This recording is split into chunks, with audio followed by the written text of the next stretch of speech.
Part 72. The Prince is Very Fierce. Author, Guan Zi. Chapter 711. The next morning, it was bright and clear. Su Buling woke up from the bed and turned his head to look.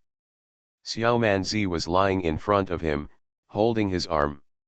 Even in his sleep, his little face still had an angry expression. Well. Yesterday, Manzi discovered that Ji currently commits 4 crimes, and the consequences are not as serious as usual. Manzi became angry and scratched and bit him. He managed to coax him with a broken tongue, but in the end he refused to let him go and scolded Yuhi for half the night before he fell asleep. Su Buling looked at the 2 small tooth marks on his shoulders and felt helpless. Seeing that Manzi was still awake, he took his arm out from between the 2 bulging balls, stood up gently, and wanted to go out and wash up. But Zhu Manzi, who always slept until about 3 o'clock in the morning, woke up immediately after he noticed that the arm in his arms had been pulled away. He frowned and stared at Su Buling suspiciously. Su Buling looked a little embarrassed and said with a smile, "I'm not looking for Xiaoning and Daning. The war has not yet been decided, so the ship back to the building is busy. The Nanyang soldiers have been prepared and they have to leave for Xiangyang." Zhu Manzi sat up and said gloomily, "Mr. Su, I am also good at martial arts. Why can they follow me but I can't? It's a good thing that I treat them as sisters and take turns stealing. It's really unethical." Su Buling shook his head and sighed, "War is not a child's play, swords and guns are blind, if something goes wrong." Zhu Manzi knew that it was useless to follow him because he was not good at martial arts.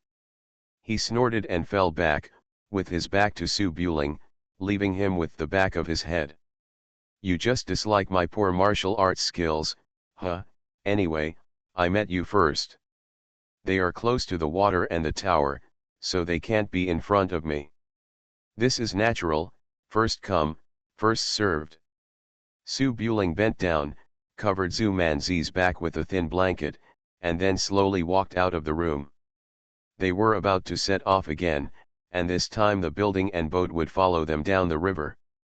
However, as the commander-in-chief, Su Buling couldn't stay in the powder pile and direct the soldiers to fight every day. He still had to go to the military camp and march with the soldiers. After saying goodbye to the ladies one by one on the boat, Su Buling led the horse and walked off the boat. Seeing that they had to be separated for many more days, the girls on the boat were very reluctant to leave. Xiao Qi and Song Yafu stood at the second-floor window and watched, while Xiao Xiang'er and Lu Hongluan were sent to the deck. Kui Zioan stood on the terrace at the stern of the ship. She didn't say anything, but she waved her hand with an expression of "come back soon." As before, the 4 master and apprentice groups still followed Su Buling. Zhongli Jiju was forced to jump into the river yesterday by Ning Yuhi, his stupid teammate. In the evening, he wanted to go to Su Buling to complain, and was bullied by wearing a small bell and tail. At this time, he was still a little dissatisfied, and by Ning Yuhi glanced at her from time to time. Ning Yuhi and Ning Qingyi were a little embarrassed. The 2 of them were weird, standing on the left and right side separately, without making eye contact with each other. It seemed that they had not yet figured out their relationship clearly. Zhongli Chuchu accompanied Su Buling out to buy medicinal materials yesterday. She didn't know anything about Zhongli Jiju's acting and the master and apprentice of the Ning family. When she saw that the 3 people had strange expressions, she said in confusion, "What's wrong with you?" It was difficult for the 3 of them to answer. Nightingale knew this well and said casually, holding the little sparrow in her hand, "It's too early to sleep. The army is about to leave. Let's go." Su Buling naturally didn't say much about this. After holding the horse and saying goodbye to the girls watching on the boat, they headed to the military camp not far away. After visiting Lu Chuan's wife, Su Buling set off again with his troops. 30,000 Ziliang troops also returned from Guangzhou and continued southward to quell the rebellion. Generals Tu Qinchu and Yang Zunyi have arrived in Xiangyang for more than half a month. Without Guan Hongyi's blind command, the battle is much smoother. The Ziliang army is already much more powerful than the Chu army. Coupled with the advantage of artillery, it can be said that the attack on the city is overwhelming. Basically, the city walls and passes are regarded as nothing, and the Chu army general Qin Jing is chased all the way. Su Buling pretended to be the commander of the rebel army, but his current real identity is the Lord. There are not many opportunities to actually join the battle in person. Even if there is a chance, his subordinates will not agree because it is unnecessary. The greater role of the coach is to suppress the generals at all levels in the army and ensure that everyone can advance in accordance with the general direction set. There are also logistics arrangements, communication with the court, etc., so that the front-line soldiers can have what they want. What? No worries. When it comes to charging into battle, there are so many strong generals in the army that there is really no shortage of Su Buling. Su Buling led the army. Before they arrived at Xiangyang, Tu Qinchu had already led the Ziliang army to break through Jingmen.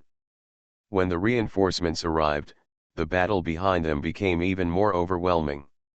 Under the momentum of the Ziliang army and the Fu army, from the end of June to the beginning of August, in just over a month, the Chu army retreated steadily. They exited Yueyang from Jingmen and Jingzhou until they were squeezed on the bank of the Yangtze River. We went up to the Ezhu area and defended the Chu king's lair. If we pushed further, we would reach the Wei king's territory. Because of the overwhelming superiority of the Ziliang army, they can't even use tactics. They can't stop the Chu army even if they push the Chu army flatly. There is basically nothing to say in fighting the Chu army. In large and small battles, the army breaks the city, the Chu army collapses, and then gather the remaining soldiers and snowball, and continue to capture the next fortress. The Chu army was all government soldiers. They fought for the people in their spare time and as soldiers. Under the intimidation of the Ziliang army, they had no intention of fighting. They often fled and surrendered before they even came into contact with each other, hardly forming an effective resistance. Song Zhengping, the king of Chu, was in an awkward position. He had been used as cannon fodder by the three eastern kings from the beginning. At this time, he also withered. Knowing that Chu could not be defended, he took his whole family across the river and ran to Luzhu, handing over his troops. When we go out, Song Xiaoying, the emperor of Dongyu, will be under full command. Dongyu has the Yangtze River as a natural barrier, and Song Xiaoying has the Liaxi army, a powerful frontier army, whose combat effectiveness is no worse than that of the Ziliang army. They squatted south of the Yangtze River and showed a posture of dividing the river and governing, and the Ziliang army really had no way to deal with it for a while. If you want to cross the river and fight to the south of the Yangtze River to defeat the four kings in the east, you can rely on infantry alone, but the cost of casualties is too high if you fight head-on with the Liaxi army. After learning about the situation, Su Buling sent a letter to King Su, asking the court to vigorously build gunboats, and wait until the equipment is in place, and then fight the crossing battle to pacify the four kings in one fell swoop, but this may have to be winter or even next spring. Marching and fighting are numerous and boring, and Su Buling rarely has time to return to the tower ship. Basically, he can only find time to go back once every 10 days. Ning Qingyi and Ning Yuhe followed him. Although they were still a little weird, Ning Qingyi was in the army and didn't get upset anymore. He stood guard every day and tried not to distract Su Buling. Even when Ning Yuhe came to relax Su Buling at night, he would consciously retreat and not disturb him. Zhongli Jiju saw the scene and almost envied him to death. She wanted to pull Chuchu's ears and say, "Look at the other apprentice, then look at you." Unfortunately, she could only think about these in her heart. On the surface, she was still submissive and didn't even dare to speak loudly, like a wronged little wife. Su Buling naturally saw the state of the people around him. After the situation in Chu gradually stabilized, he took a chance to accompany a few people to relax and stroll along the shore of Dongting Lake. The prince is very fierce. Author, Guan Guan Gong Zi. Chapter 712. It's August, the eve of the Mid-Autumn Festival. The autumn rain is like a curtain, falling on the 800 miles of Dongting filled with smoke. At noon, at the military camp outside the city, the Ziliang army and Fu soldiers were taking shelter from the rain in their tents. In the tent near the commander's tent, Zhongli Chuchu, dressed in red, sat among a large pile of medicinal materials, grinding them carefully with a roller, while Zhongli Jiju was mixing the medicine beside her. The rain was so heavy that although the tent did not leak, the crackling sound made it impossible to hear each other's voices. The little sparrow couldn't go out for a walk, so it lay listlessly in the golden Nanmu nest carved by Xiao Xiang'er's hand in a daze. After more than a month of continuous marching and fighting, either rushing or grinding medicine in the tent, working overtime without overtime pay, not to mention Chuchu, even Jiju felt a little bored, and she raised her eyes from time to glance in the direction of the commander's tent.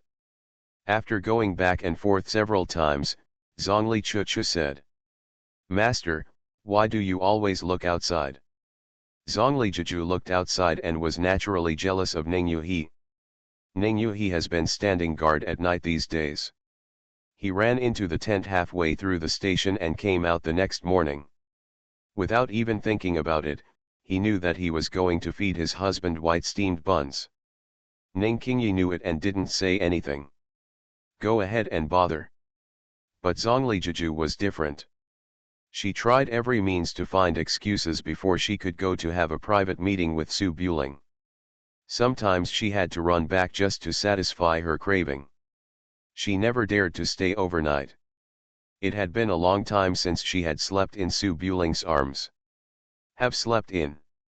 Hearing his disciple's inquiry, Zhongli Jiju shook his head and said, "It's strange to say that Qingye clearly knows what her master does every night, but she doesn't have any opinions at all. She also doesn't know how Ning Yuhi, the apprentice, teaches." The words seemed to be talking about Ning Yuhi, but the meaning behind the words was too obvious.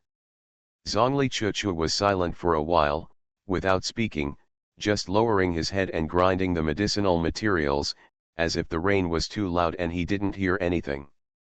Zhongli Jiju sighed secretly when he saw this. Without saying much, he continued to prepare the golden sore medicine without complaint. The two of them had been sitting for a while, and before it got dark, the sound of wheels came from outside, from far to near, and they came to the outside of the tent, and opened the door curtain with one hand. Zhongli Chuchu looked up and saw Su Buling standing at the door, put on an ordinary white robe, and said with a smile, "It's raining today. There's nothing in the military camp. I'll take you to the city for a walk. Autumn is the time to eat crabs. If you miss it, you'll have to wait until next year." Behind Su Buling, Ning Qingyi and Ning Yuhi both put on their clothes and waited quietly in the carriage, with Nightingale sitting in front and driving. When the little sparrow heard that it was time to go out and swim, it immediately became excited. It flapped its little wings and flew onto the nightingale's shoulder. It looked back at its master and chirped twice, as if to say, "Hurry up, hurry up." Zhongli Jiju got tired of staying in the military camp, so she quickly got up, patted her skirt, and ran to Su Buling. Zhongli Chuchu put down the medicine grinder, with a slight hesitation in his green eyes.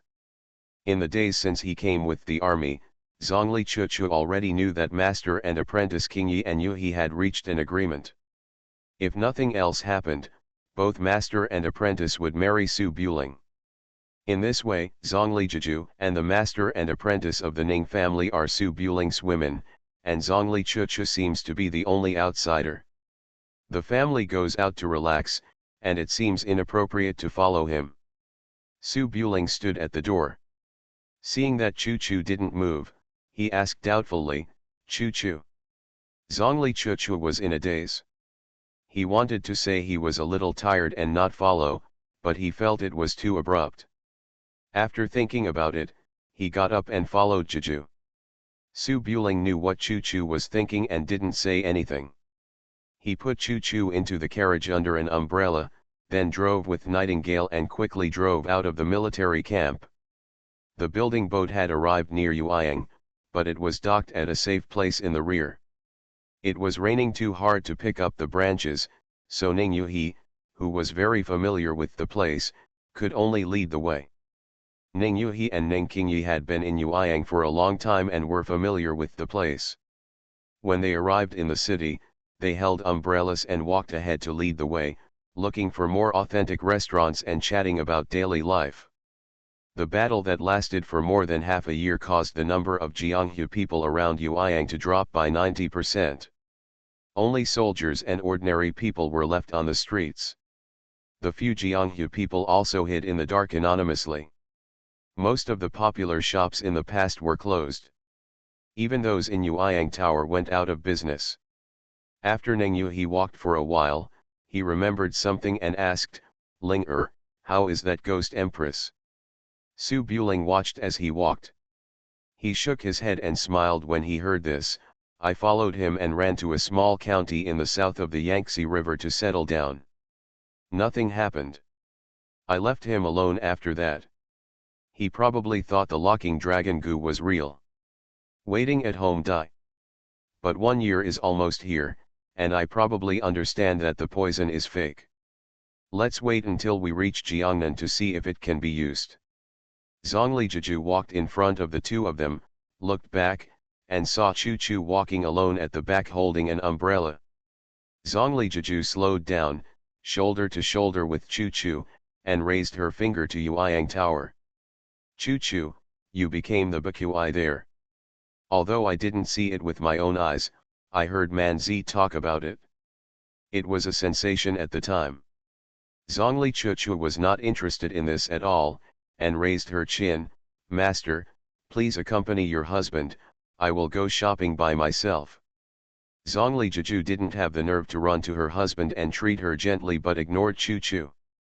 Instead, she walked silently beside Chu Chu, talking about some trivial things. It was raining heavily, and although the scenery of Dongting Lake was nice, there was really nothing to see on the street. Su Buring found an open small restaurant on the street, and several people sat together to eat autumn crabs. Although it was a bit boring without the pistachio branches, the atmosphere was quite warm. However, this family reunion atmosphere was obviously not very pleasant for Zhongli Chuchu, who always felt like an outsider.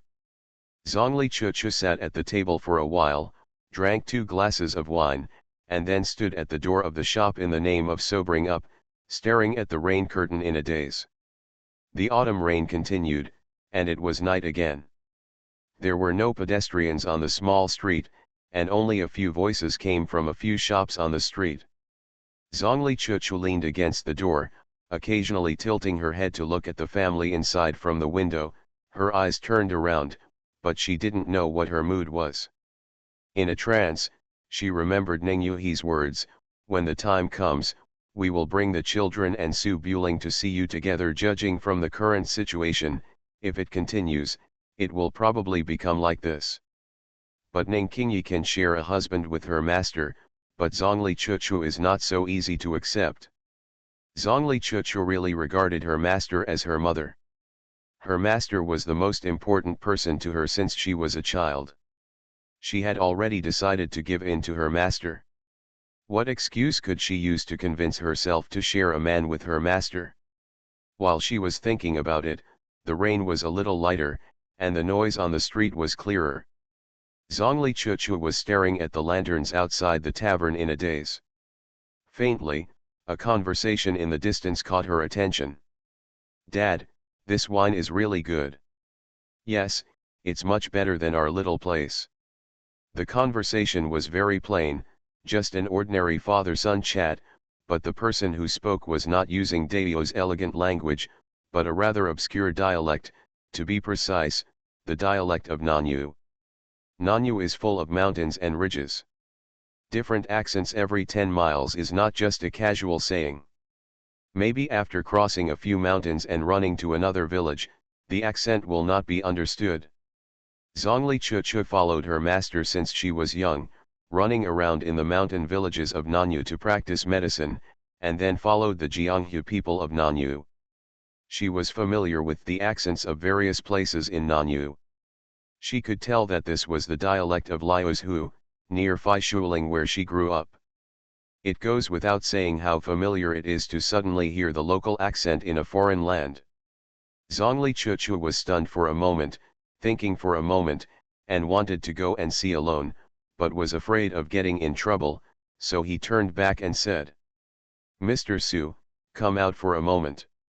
In the tavern, Su Buling was drinking and chatting with his wives. He had already noticed that Chuchu was alone at the door, and was thinking about how to go out to accompany her. When he heard this, he naturally stood up and came to the outside of the tavern, smiling and asking, "Chuchu, what's wrong?" Zhongli Chuchu raised her hand and pointed to the small tavern in the distance. "There are a few people from South Vietnam over there, and they seem to have our accent. I want to go over and say hello." Su Buling looked up, not knowing the specific situation, so he picked up the oil paper umbrella from the door and opened it. "Let's go, I'll go with you." Zhongli Chuchu had planned to do so, so she didn't refuse, and walked into the rain with Su Buling. You are listening to Novels at Bless Up channel. Wish you happiness and luck. Please subscribe to receive new novels. How do you feel about this novel? Please like and leave a comment. The Prince is Very Fierce. Author, Guan Guan Gong Zi. Chapter 713. It was raining on an autumn night, and the lights in the small street restaurant were dimly lit. 2 tables of guests were sitting there, all dressed in dusty clothes. Su Buling held an oil paper umbrella and accompanied Zhongli Chuchu to the wine shop. He found a table in the corner and sat down, ordered a bottle of wine, and turned his head to look at the 2 tables of drinkers. There was a war going on in the Chu region. In order to avoid the war, ordinary people and Jianghu people who could run away had already run away, and very few people came from other places. The 2 tables of guests sitting in the wine shop at this time were obviously a family, including men, women, old and young. They were carrying packages with them. They didn't look like they were just wandering around, nor did they look like they were running away after committing a crime. South Vietnam's national strength is very weak, and it has been bullied by Daewoo all the year round.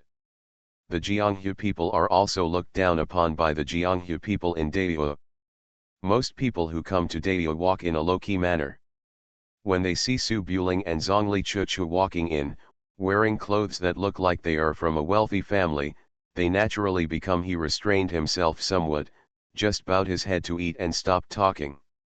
Zhongli Chuchu sat for a moment, and when he saw that the other party was silent, he simply said, "Cousin, how do you like this wine?" It was in the South Vietnamese dialect, and the voice was soft and pleasant, but Su Buling obviously couldn't understand it. He looked at Zhongli Chuchu with a blank expression, thought about it, and laughed. "Brother Duojun, why are you such a fool?" A woman at the wine table next to her took a peek when Su Buletinling came in. When she saw this scene, she sighed in a low voice. A middle-aged man with a machete at the same table, about 40 years old, heard Chuchu's words and turned around with a bit of surprise. "The girl is also from Liuzhu. She is from my hometown." Seeing this, Zhongli Chuchu naturally looked surprised and turned around. "How many of you are from there too?" The middle-aged man was stunned for a moment when he saw Zhongli's beautiful green eyes, and then he raised his hand and made a fist. "The girl is the blue-eyed scorpion Zhongli Chuchu." Most people in the world of Jianghu have a popular nickname when they are walking around. Zhongli Chuchu did give himself such a name when he first ran away from home and was wandering around. Because he was very skilled in using poison and was beautiful, in South Vietnam it's quite famous. However, this is obviously the dark history of his youth and ignorance. Now that he has seen the world, and when he hears this nickname that is similar to the Fen River Sword God, Zhongli Chuchu wants to cut himself twice, and his whole body is covered in goosebumps. Fortunately, the other party also spoke in a dialect, which Su Buling couldn't understand. Zhongli Chuchu smiled and nodded slightly. There used to be such a mixed account, but it has been useless for a long time.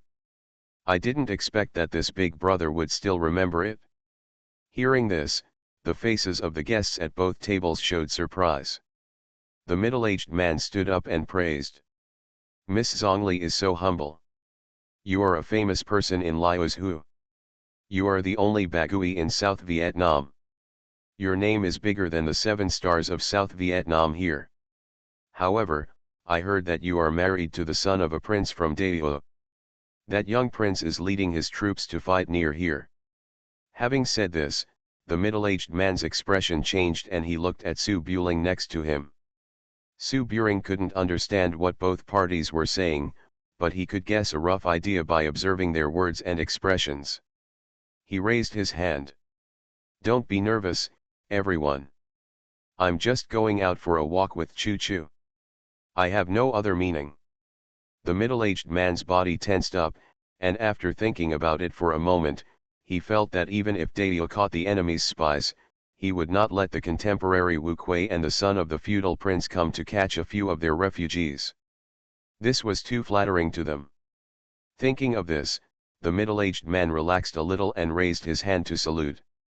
I'm here in Laos Hu, Dongqing, to pay my respects to the young prince. This time he was talking about elegant words that are universally applicable. Su Buling nodded with a smile. You don't have to be so polite. Sit down. There is a war in Chu. Why is Brother Dong running to Chu at this time?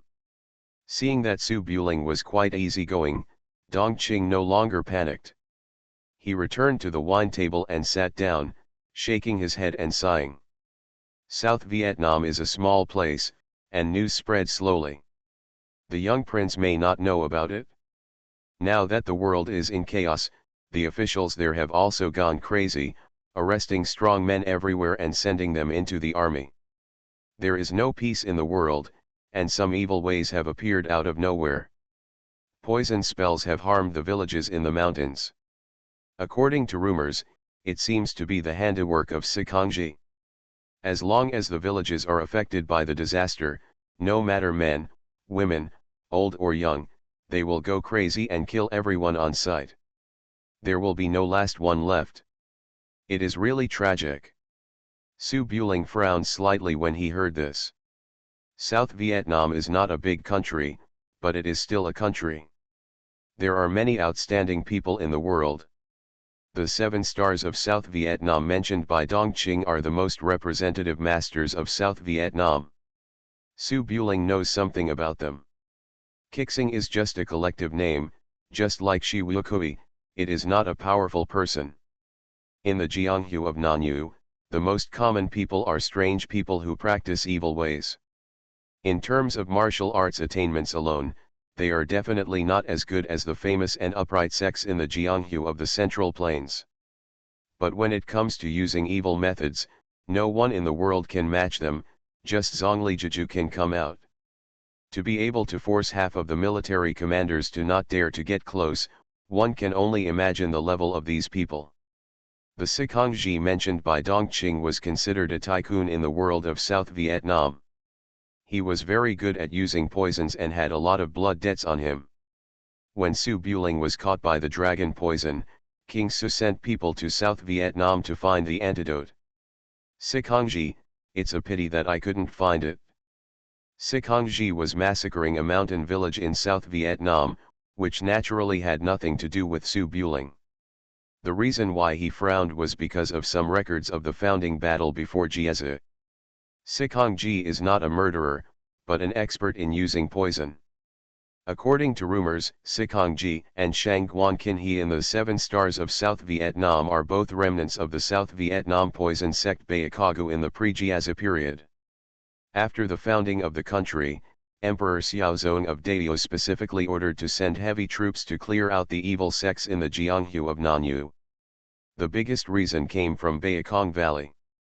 For a political power to be so valued by the Emperor of the Central Plains, it must have a few tricks up its sleeve.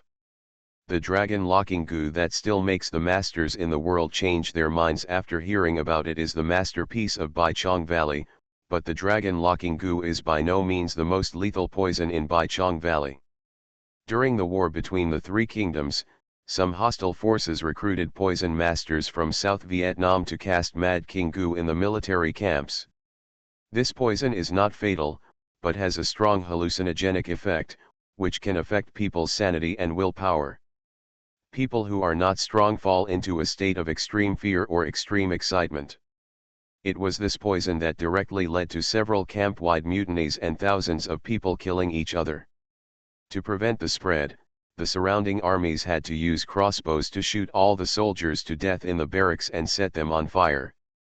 To this day, when Dao's army is camping, there are still people who clean up the surrounding area to prevent birds, rats, snakes, etc. from bringing poison in from the outside. This shows how deep the scars left in the memory are. Before Jiazi, the 100 Insect Valley was burned to the ground, and all kinds of poisons were burned away. Only the king of Gu, Suolong Gu, was kept by the head of the Xiao family. The Mad King Gu was a key cleanup target of the imperial court and could not be left behind. But what Dongqing said, both men, women, and children, all went crazy and killed everyone on sight, leaving no one alive, is very similar to the Mad King Gu recorded in the Jiazi archives. Su Buling was naturally alert to this. If South Vietnam was secretly studying something that was no less than a plague, that would be no small matter. Zhongli Chuchu didn't feel much about Sikongji's evil deeds, because in that hellish place in South Vietnam, evil deeds of massacre of villages were not uncommon. After listening to Dongqing's words for a while, she asked, "Brother Dong, what's going on over there in Phi Shui Ridge?" Dongqing shook his head and sighed, "The imperial court is looking for young men everywhere. I don't want to fight, so I took my family and ran here. There are 18 villages around Phi Shuling, with tens of thousands of people in total. There is no chance of running away. I heard the old village was wiped out by the imperial court, and most of the people were captured. Now the leader is Zhan Bao from Erniu Mountain. I don't know the details." Zhongli Chuchu's face darkened when he heard this. Su Buling frowned, but he couldn't believe everything the Jianghu people said. He still had to go back and send someone to investigate, and then make a decision after careful discussion with the military staff. If South Vietnam is really secretly launching an army, Chu Land will be beyond Liu's Hu, which will be a big threat to the rear of the Ziliang army. If it is confirmed, it is estimated that they will have to strike first and divide their troops to destroy South Vietnam. Thinking of this, Su Buling stood up, took a waist badge from his waist, and handed it to Dongqing. "There is a war in Yueyang. I have no status and my family cannot stay there permanently. Take the sign and go to the government to settle down and find a place to settle down." Dongqing's eyes lit up, and he quickly stood up and bowed. The young prince is so polite. This solves a big problem. Dong is really grateful. In the future, well, I probably won't be able to repay the young prince with my status. Su Buring chuckled lightly, and just let people settle in Dao, which was not a help. He didn't say anything more at the moment, and quickly walked out of the wine shop with Zhongli Chuchu. The prince is very fierce. Author, Guan Guan Gong Zi. Chapter 714. The lights in the tavern were dim, and 4 women gathered around the table. The little sparrow was a little full, squatting on Zhongli Chuchu's chest and closing her eyes to relax. At the wine table by the window, Ning Qingyi saw Su Buling and Zhongli Chuchu holding an umbrella together walking into the rain from the corner of her eye, and took a closer look. Ever since he found out about his master and had been quarreling for so long, Ning Qingyi had obviously compromised. Although there is no explicit statement about master and apprentice serve one husband together or threesome, being able to sit here and eat together is considered acquiescence to the fact that they are all allowed to be women. Ning Qingyi has a straightforward personality and never beats around the bush. Now that she has decided to accept it, there is no need to consider things that cannot be solved at all. However, it is always a bit weird for a master and apprentice to serve the same husband. Ning Qingyi knew that Chu Chu liked Su Buling, and these days she had been urging Su Buling to quickly decide against Chu Chu, also with the intention of backing up her. It's a pity that Chu Chu has a stubborn personality and Su Buling has been very busy recently, so the two of them have not made any progress at all. Needless to say, Zhongli Jiju, Wei Nianyo had no ideas, let alone help. Compared with Ning Qingyi's tailed monster master, he was completely different. Ning Qingyi thought for a moment and looked at Zhongli Jiju who was sitting next to her. Dazhong, you know that Chu Chu likes Su Buling, right? Zhongli Jiju couldn't help but eavesdrop on the conversation between his apprentice and Su Buling. He was eating his meal with his head down. Hearing Ning Qingyi's words, he was stunned for a moment and raised his head, wondering. Ning Yu was also a little confused. Qingyi, why are you asking about this? She has been caught and raped in bed, so she naturally knows. The table was full of women, and Nightingale knew everything and had nothing to hide. When Zhongli Jiju heard this, she couldn't help but glared at Ning Yu, who was speaking freely. Then he said awkwardly. I know Chu Chu likes my husband, but I didn't know that before, and something went wrong. Ning Qingyi sat up a little straighter and said seriously. Chu Chu likes Su Buletinling first. As a master, you come from behind and steal the apprentice's man. You have to consider it for the apprentice, right? How can you just take care of your own happiness and let Chu Chu blow the cold wind alone? Ning Qingyi discussed the matter and told the truth. She just advised Zhongli Jiju to think of more ways to solve Chu Chu's problem, and had no other meaning. But when these words were heard by the two masters, their feelings were naturally very different. Ning Yu, who had a gentle smile on his face, suddenly became a little stiff. He always felt that Qingyi was criticizing her, accusing her of stealing the man from her apprentice. But even if he was pointing at Mulberry and scolding Huai, the scolding was well founded. Ning Yu lowered his head in shame and did not dare to speak. Zhongli Jiju felt equally embarrassed. He glanced at Chu Chu and Su Buling who were walking away, and said softly. How could I not consider Chu Chu? Chu Chu has a stubborn temper and I can't persuade her.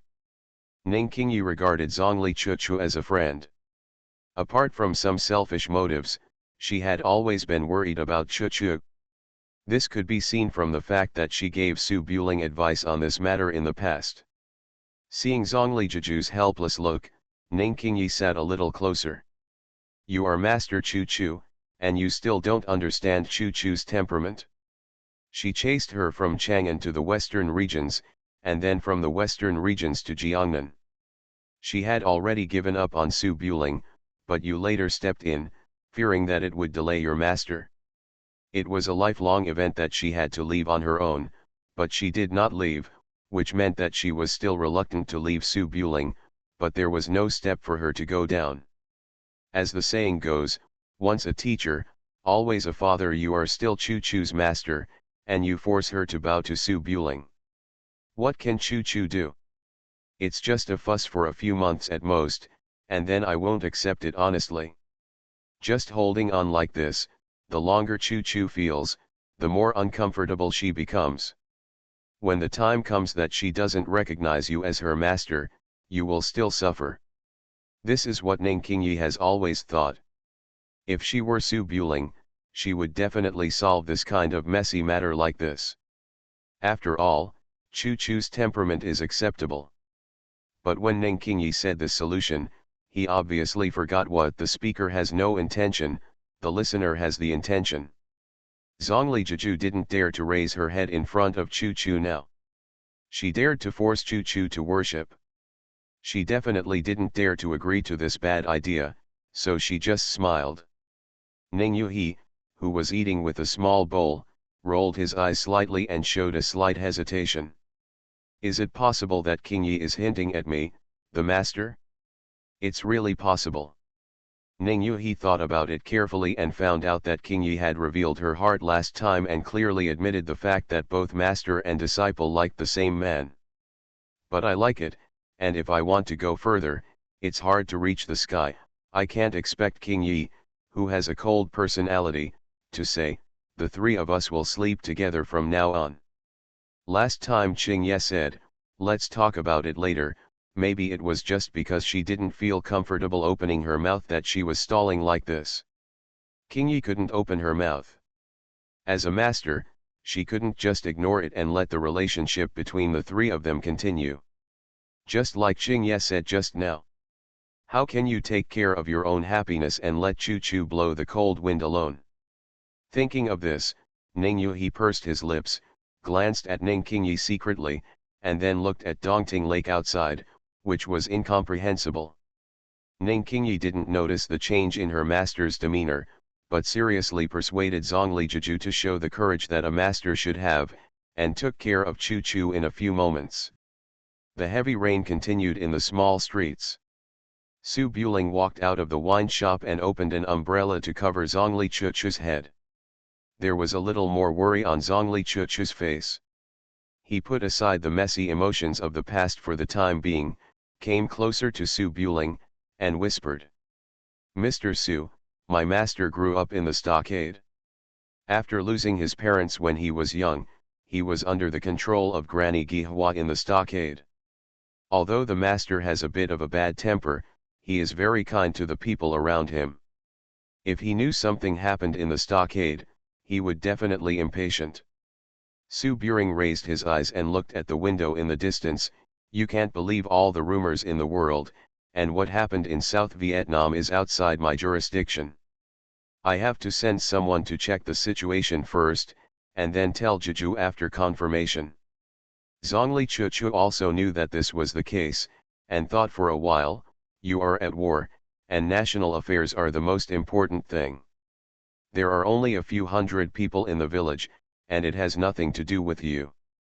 If something happens, Master and I can just go back and take a look, no need to trouble you.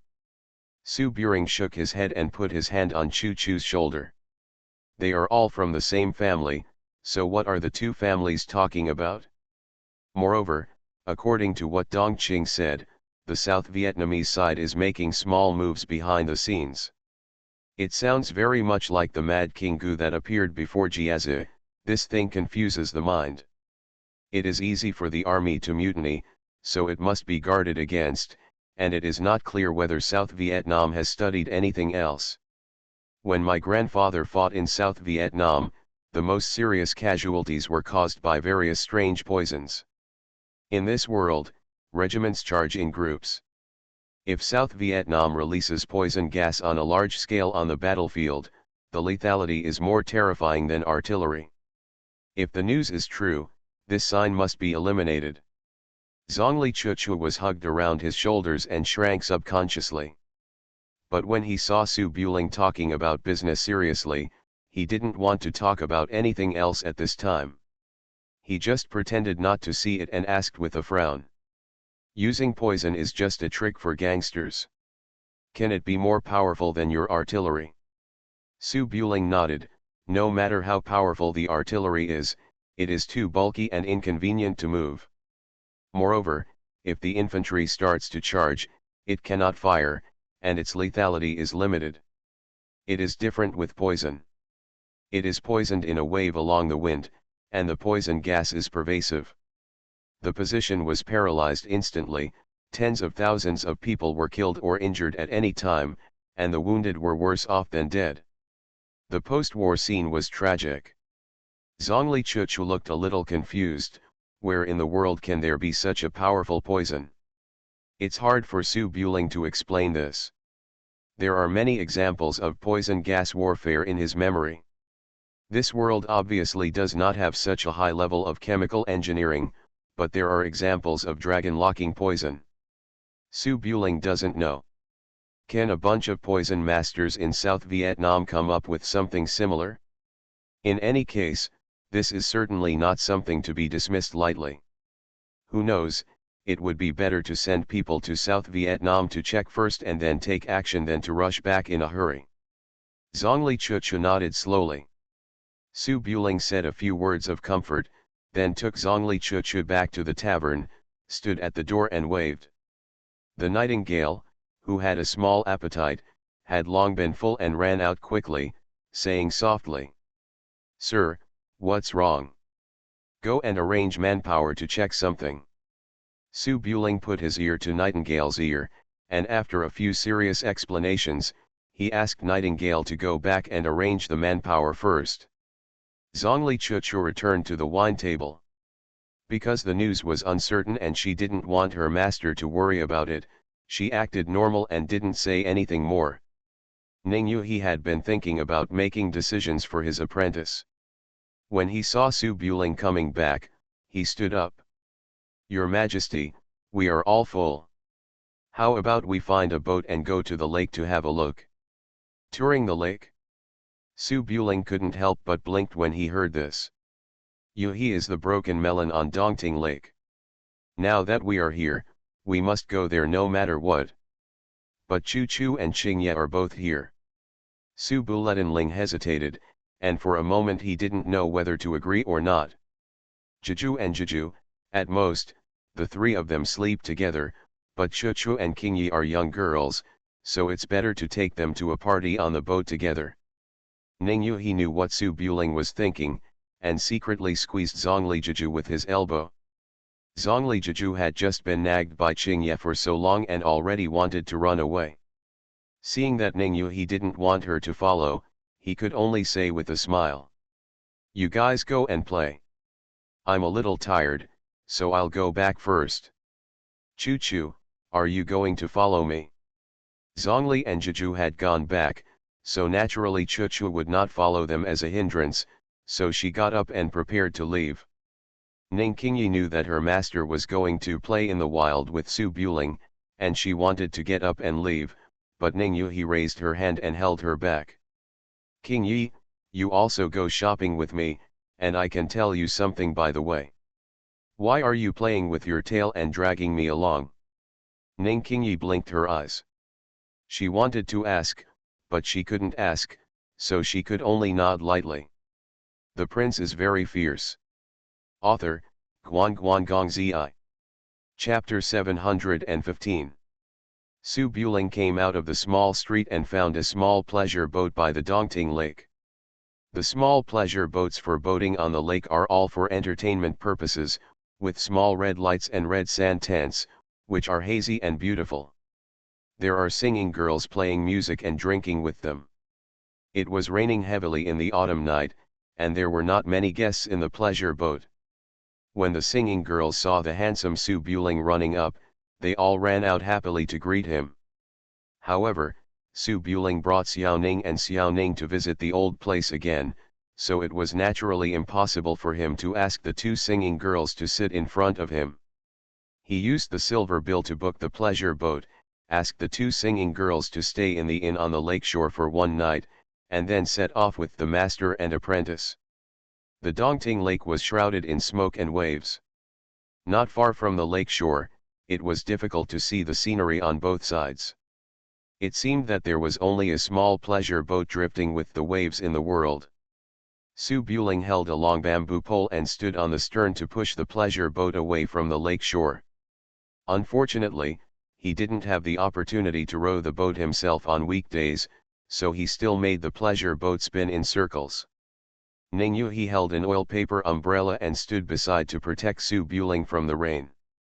After taking a look, he raised his hand to help with some disdain. "You are so good, how come it's been more than a year, and you haven't learned to row the boat yet? I'm not a god, how can I know everything?" Su Buling smiled and pinched Ning Yuhi's back, which made Ning Yuhi slightly annoyed and pointed to the cabin behind him. There were several red candles burning in the cabin to set off the atmosphere. The piano table, soft couch, tea table, and chess table were placed in it. Although the sparrow was small, it had everything.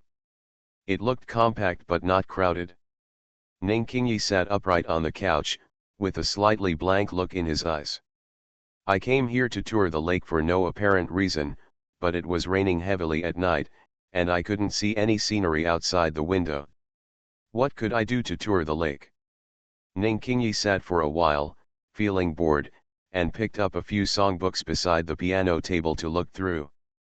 As a result, at a glance, they were all minor tunes that were not suitable for the public, such as Golden Needle Pricks the Peach Blossom Core, Dare Not Speak Loudly But Frown Secretly, etc. Ning Qingyi closed the songbook as if he had been electrocuted, and put it back to its original place to avoid being discovered. It was really boring to stay here alone, so she stood up, walked to the back door of the cabin, and stuck out her face. "Master, what are we doing here?"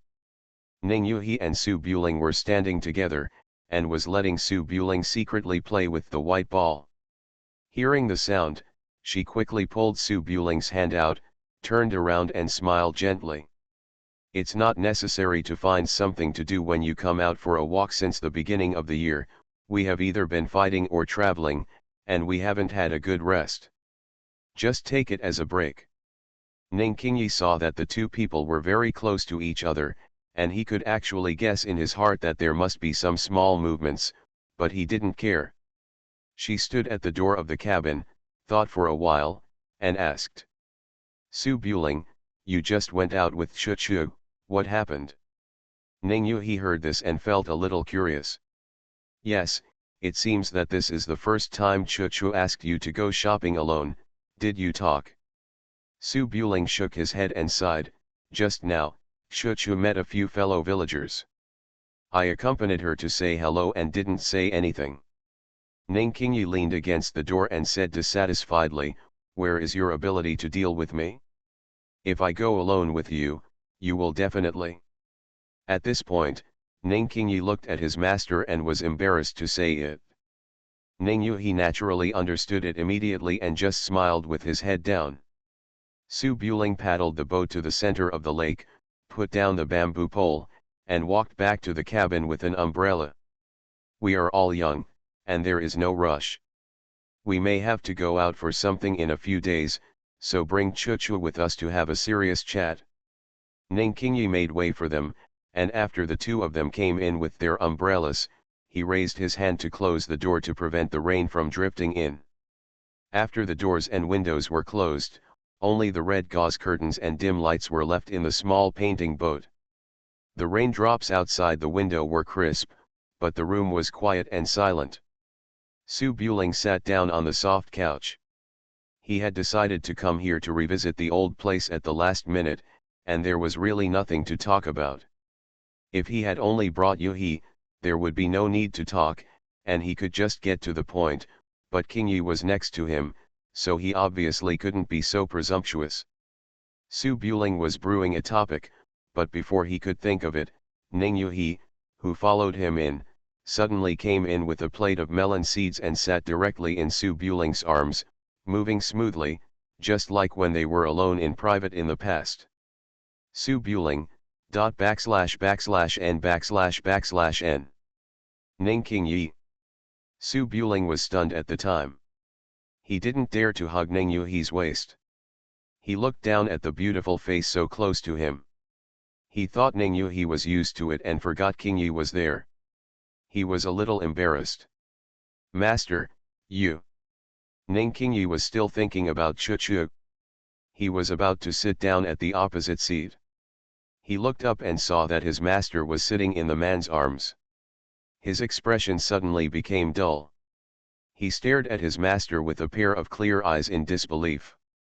Ning Yuhi sat sideways in Su Buling's arms. Seeing that both of them had strange expressions, he smiled softly.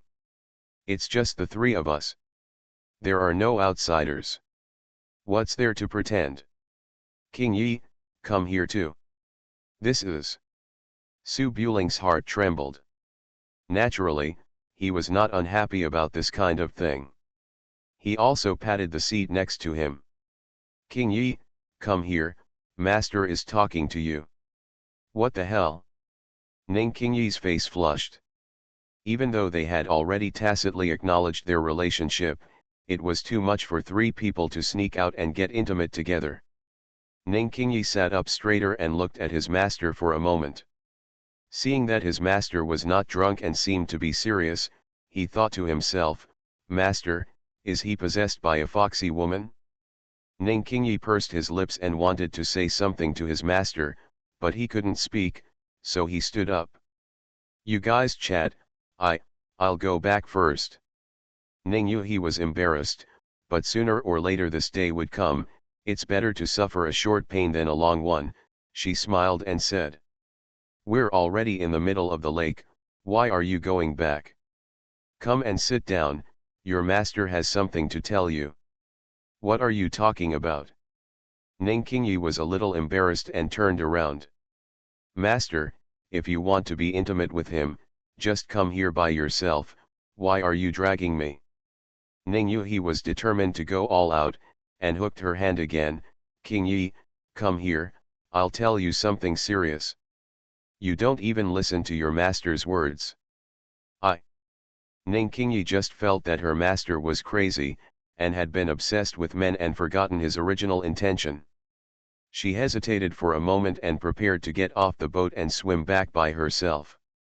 But before Ning Qingyi opened the door, there was a movement behind her, and then her wrist tightened, and she was pulled back to the soft couch, and she staggered and sat on the couch. Su Buling didn't need to say anything, so he hugged Ning Qingyi.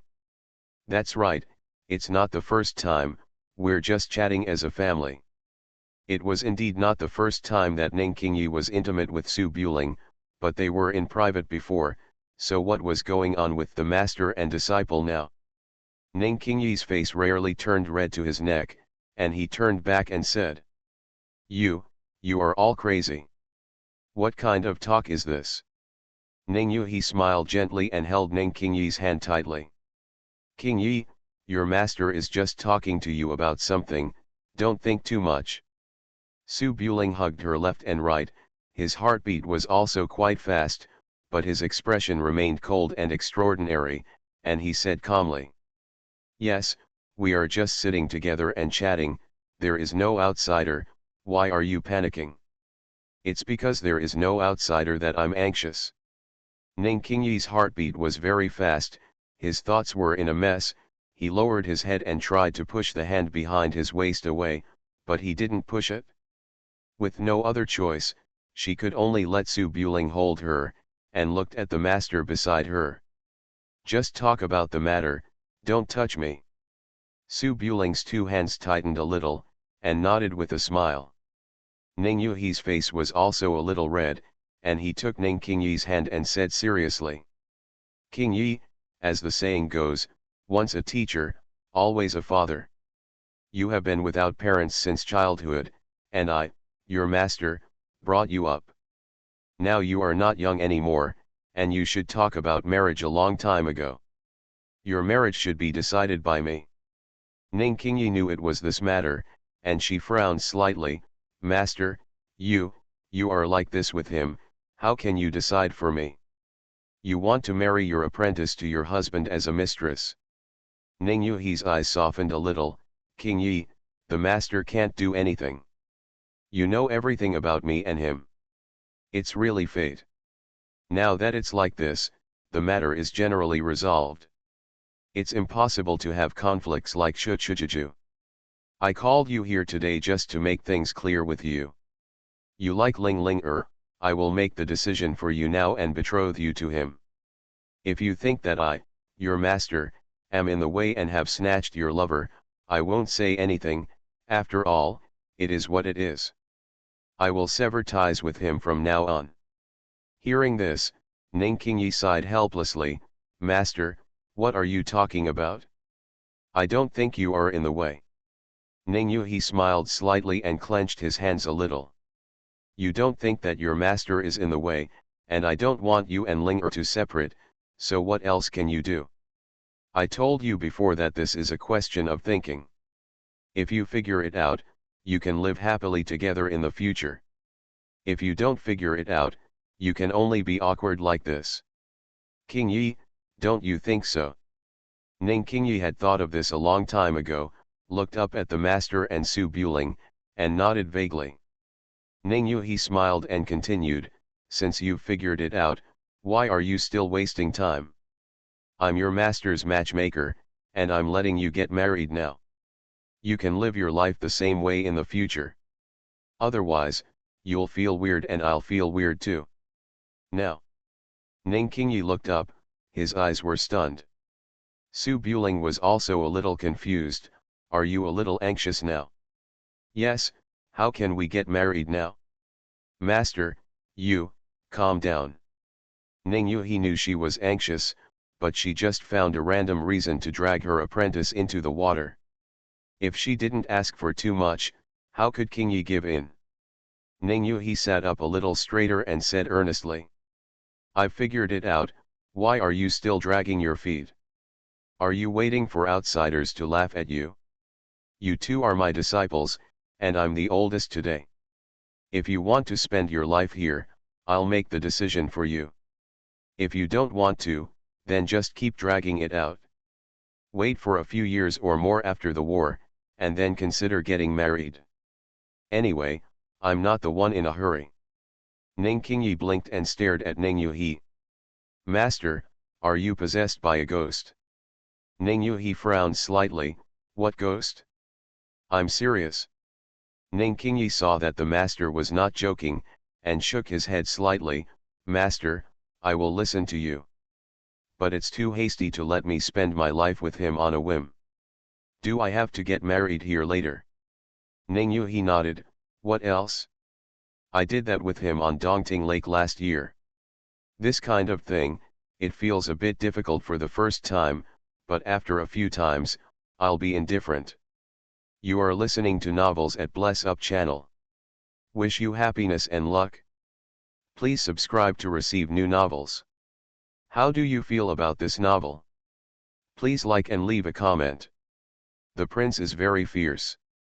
Author, Guan Zi. Chapter 716. How could Ning Qingyi hear the nonsense of her master? She frowned. Master, how did you become like this? How can such a thing be such a child's play? Ning Yuhi sighed faintly. How can a lifelong event be called a child's play? If you don't go to the church to get married, I, the master, will be embarrassed. Just like resting at night, if you get married to Ling I don't have to be so secretive. Yes, we are all one family, it's like being a thief. Ning Qingyi understood what Ning Yuhi was talking about, it was just having sex. Her face turned slightly red. Master, you two are in the same room at night, and I didn't stop you like Choo-Choo. I stay far away every night and don't disturb you. Ning Yuhi shook his head. That's why I feel awkward. We've already talked about it, what else is there to avoid? It's normal to carry on the family line. When you hide, I feel like you're stealing a man, it feels weird. You were stealing men. Ning Qingyi didn't know what to say, she said seriously. Master, I haven't prepared anything today, how can I go to the church to get married? Is it possible that I have to do something with Su Buling today so that master doesn't think it's weird? Ning Yuhi nodded and pulled Ning Qingyi closer. Anyway, it's not convenient to go back if it's raining heavily. Why don't we stay here tonight? Do you really think so? Ning Qingyi had nothing to say and twitched her hands. Master, you drank too much. I will talk to you when you wake up. Su Buletinling sat between the master and the disciple and said that it was impossible to have innocent thoughts. Seeing this, he took advantage of the situation and said, Yuhi, you go out and sober up, and I'll talk to King Yi. Ning Yuhi sighed, stood up and walked out of the cabin, closing the door from the outside. The dimly lit cabin became quiet. Ning Qingyi and Su Buling were alone. She suddenly panicked. She turned her head slightly warily and glared at Su Buling. What are you talking about with me? Do you want to have a wedding with me tonight? You have a beautiful idea. We agreed on 3 matchmakers and 6 certificates, but even if the master agreed, he didn't go to the court and lift the hijab. Master, she must have drunk too much, you can't take it seriously. Su Buling chuckled lightly, you know the current state of Chu Chu and Juju. Master is also afraid that you will be in the same difficulty as Chu Chu, so she persuades you like this. If you don't agree, Master and I will definitely not force you. We will wait until the fight, just get married after the war. But what Master said is true. I really don't know how long this war will take. It could be 1 or 2 years at the earliest, or 10 years at the latest. It's not good to keep being embarrassed like this. Ning Qingyi pursed her lips, thought carefully, then shook her head and said. For such a big event, you didn't even bother to greet me in advance. How can I get married without any mental preparation in advance? Don't you think this is too hasty? Su Buring nodded, it's a bit hasty, otherwise. I will arrange the wedding after I get back. Then we will get married on the boat, with everyone in front of us, and have a grand wedding. When Ning Qingyi heard this, he hesitated. She had a cold personality since she was a child, and grew up in the mountains dependent on her master. She didn't really like your kind of situation where all the stars are holding the moon. Moreover, Jianghu people dare to love and hate, and what they want is to meet the other half of their old age.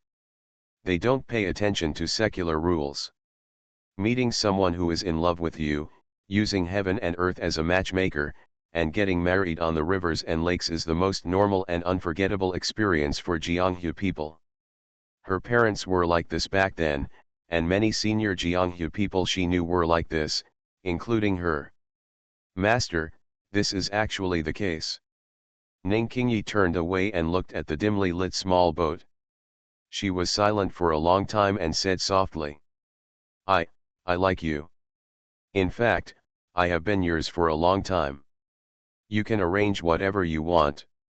Then I will follow Master's arrangements. You. Ning Qingyi was bullied by the Master with his elbows turned outward and the shameless Su Buling. She was forced into a corner and looked at Su Buling. I want to marry you in a formal way anyway.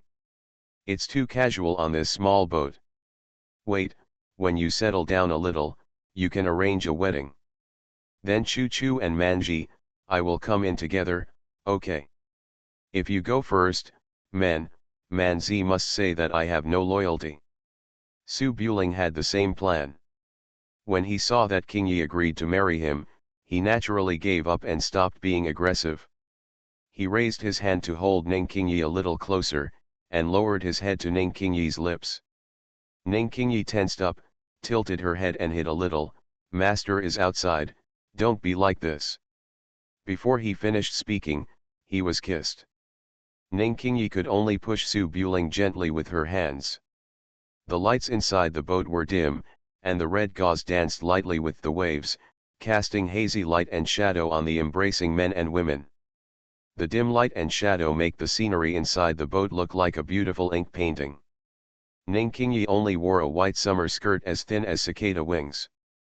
The white shirt was close to her body and smooth around her neck. In just a few seconds, 2 buttons on the neck were unbuttoned, revealing a piece of white skin from the top of the shirt. Her lotus belly band was faintly visible under the light. In terms of appearance alone, Ning Qingyi is the #1 among the 8 chiefs of the contemporary generation, and is as good as any married woman in the world. At this time, she has stripped away the coldness that would have repelled people from thousands of miles away, and her skin is as white as nephrite, with a 3-point blush, and her hair is covered with black hair. On the couch, she looked as beautiful as a natural beauty. Ning Qingyi had already opened her heart. She had slept with Su Buling before, but it was only limited to kissing and touching. Today, it was a bit too much, which made her gasp a little unbearably, and her thoughts were a little confused. Come back to your senses. Ning Qingyi opened her eyes with a hint of spring and looked at the man so close in front of her. At this moment, the thought in my mind is still, how can there be such a shameless man in the world? In Chang'an City, he treated her glibly and stole her first kiss inexplicably. Later, they met again and took her around again, taking advantage of her from time to time. When he came back from Yuzhu, he got even worse, using both soft and hard tactics to almost eat her up. Now that the master is outside, he can actually attack himself. But no matter what happens, she will never leave her master. Looking at the face in front of her, no matter how weird or annoying she was, she didn't feel at all disgusted or alienated in her heart. After all, she had already fallen in love with the person in front of her. If she didn't like it, why would she give in and compromise? It was raining heavily outside the boat. Ning Yuhi, who was wearing a long white dress, put her ear to the door and listened to the goings-on inside. Her face showed a bit of relief, but as she listened, she frowned again. This Ling why did he kiss her directly? Are you really planning to consummate your marriage here? Ning Yuhi had a slightly strange look on his warm cheeks, and felt that it was wrong to stand at the door to listen to the room. But he turned around and prepared to walk further, and found that he was standing on the boat in the middle of the lake with nowhere to go. He couldn't swim back in the heavy rain. There were her husband and apprentice in the room, but she could only stand outside and listen to the room. Ning Yuhi suddenly understood how Zhongli Chuchu felt squatting on the roof that night. It was really uncomfortable. Ning Yuhi held the corner of her skirt and stood at the door for a while, trying to find a flute to play on the phoenix, but couldn't find it. She went in and was afraid of disturbing King Yi and Ling so she could only bite her lower lip and wait. Her face changed from the relief slowly turned into dissatisfaction. I don't know how long it took before Ning Qingyi shouted in the room. Master, come in.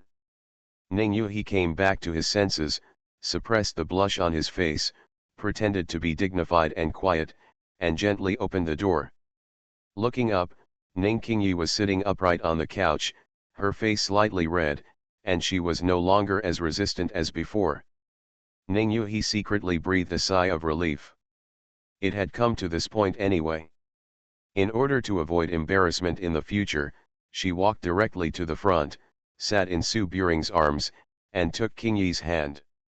King Yi, have you figured it out? Ning Qingyi glanced at it, then looked away slightly, and said softly.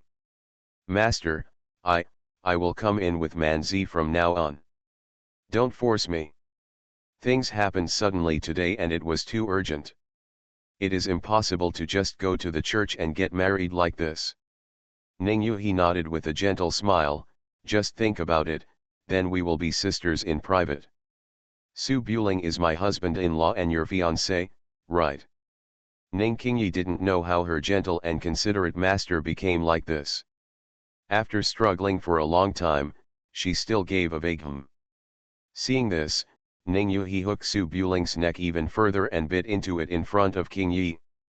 Su Buletinling was gagged and didn't know who to put his hands on. Facing such a proactive dabai, he felt a little embarrassed.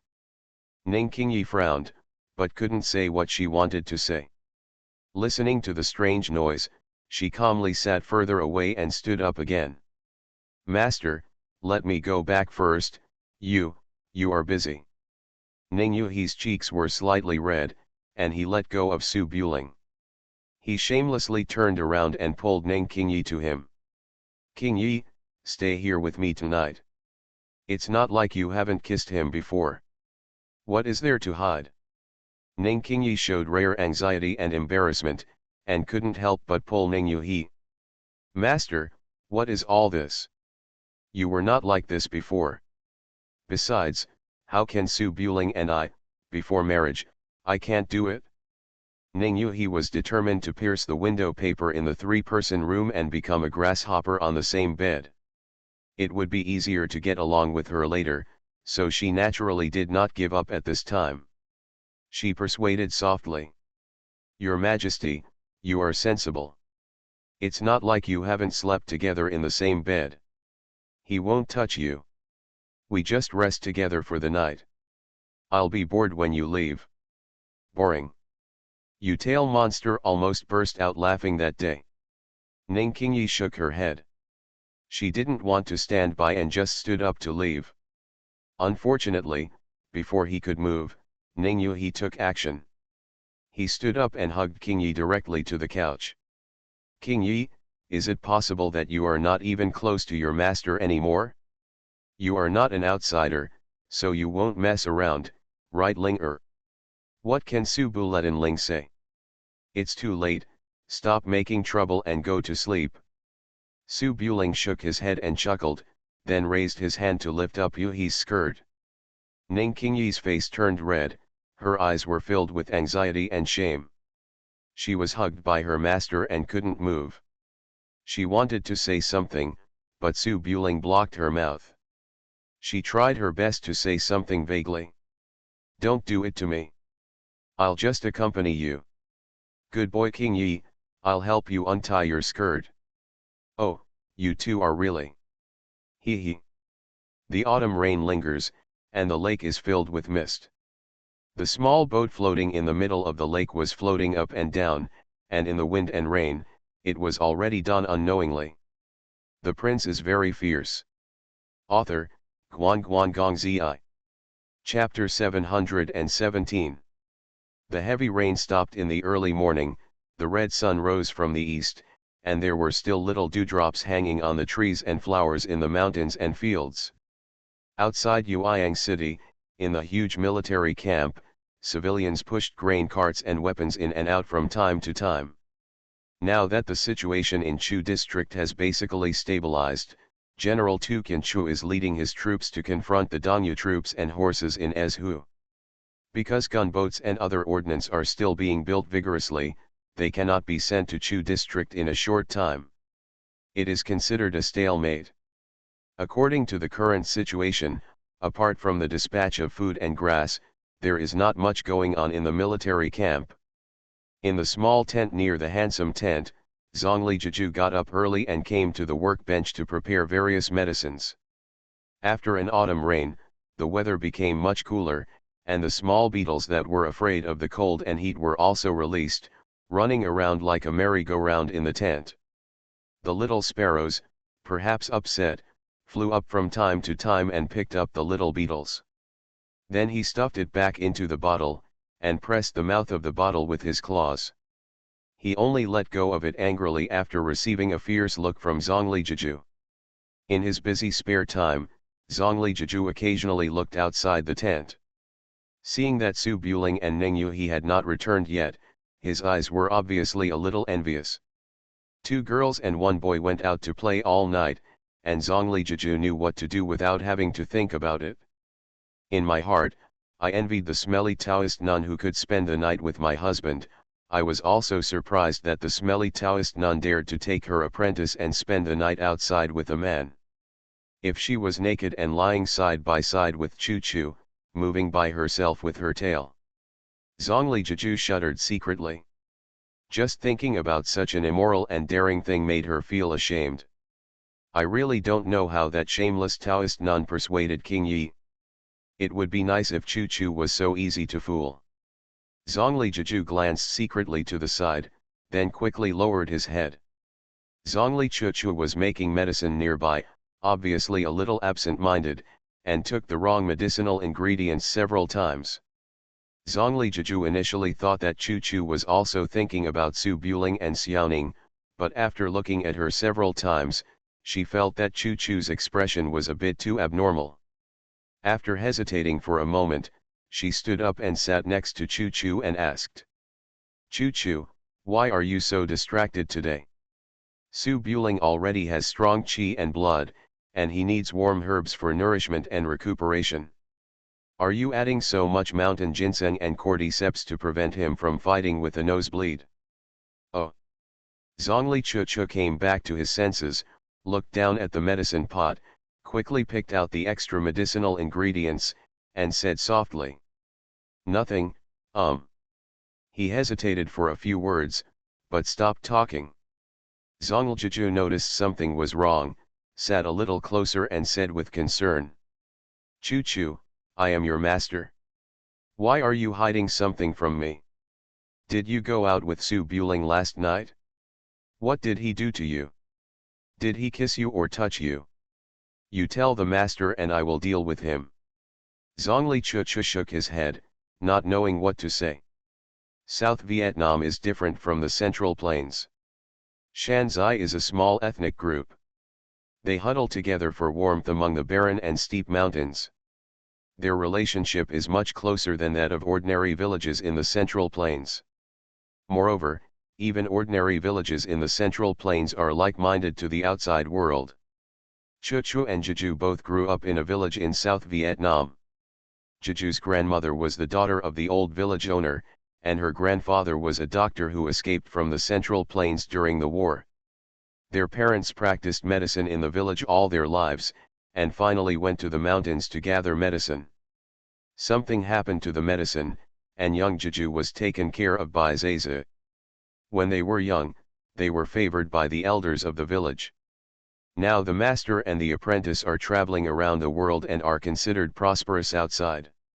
They cannot just sever their relationship with the village and not even care about the life and death of their elders in the past. Zhongli Chuchu hesitated for a moment, then said softly. No, yesterday I went out with Su Buling and met a few people from the south. They said they were arresting young men from our side and they made a big fuss. Zhongli Jeju sat up a little straighter and thought about it for a moment. There is a war now, and we are probably trying to catch young men. I remember that every village has to recruit people. My father is a doctor. Back then, Aunt Goi specially asked my father to hide in the mountains to avoid being taken away by the government. Why? The court wants a lot of people this time. Zhongli Chuchu just heard some rumors in the market and couldn't say it directly, so she just shook her head. I don't know either. Perhaps he has sent someone to inquire about the news. You can ask him when he comes back. Zhongli Jeju felt something was not right, but Chu Chu seemed to really not know the inside story, so she didn't ask any more questions, got up and walked out of the tent. The morning light appears. Su Buling took his master and apprentice off the boat and drove their horses back to the military camp.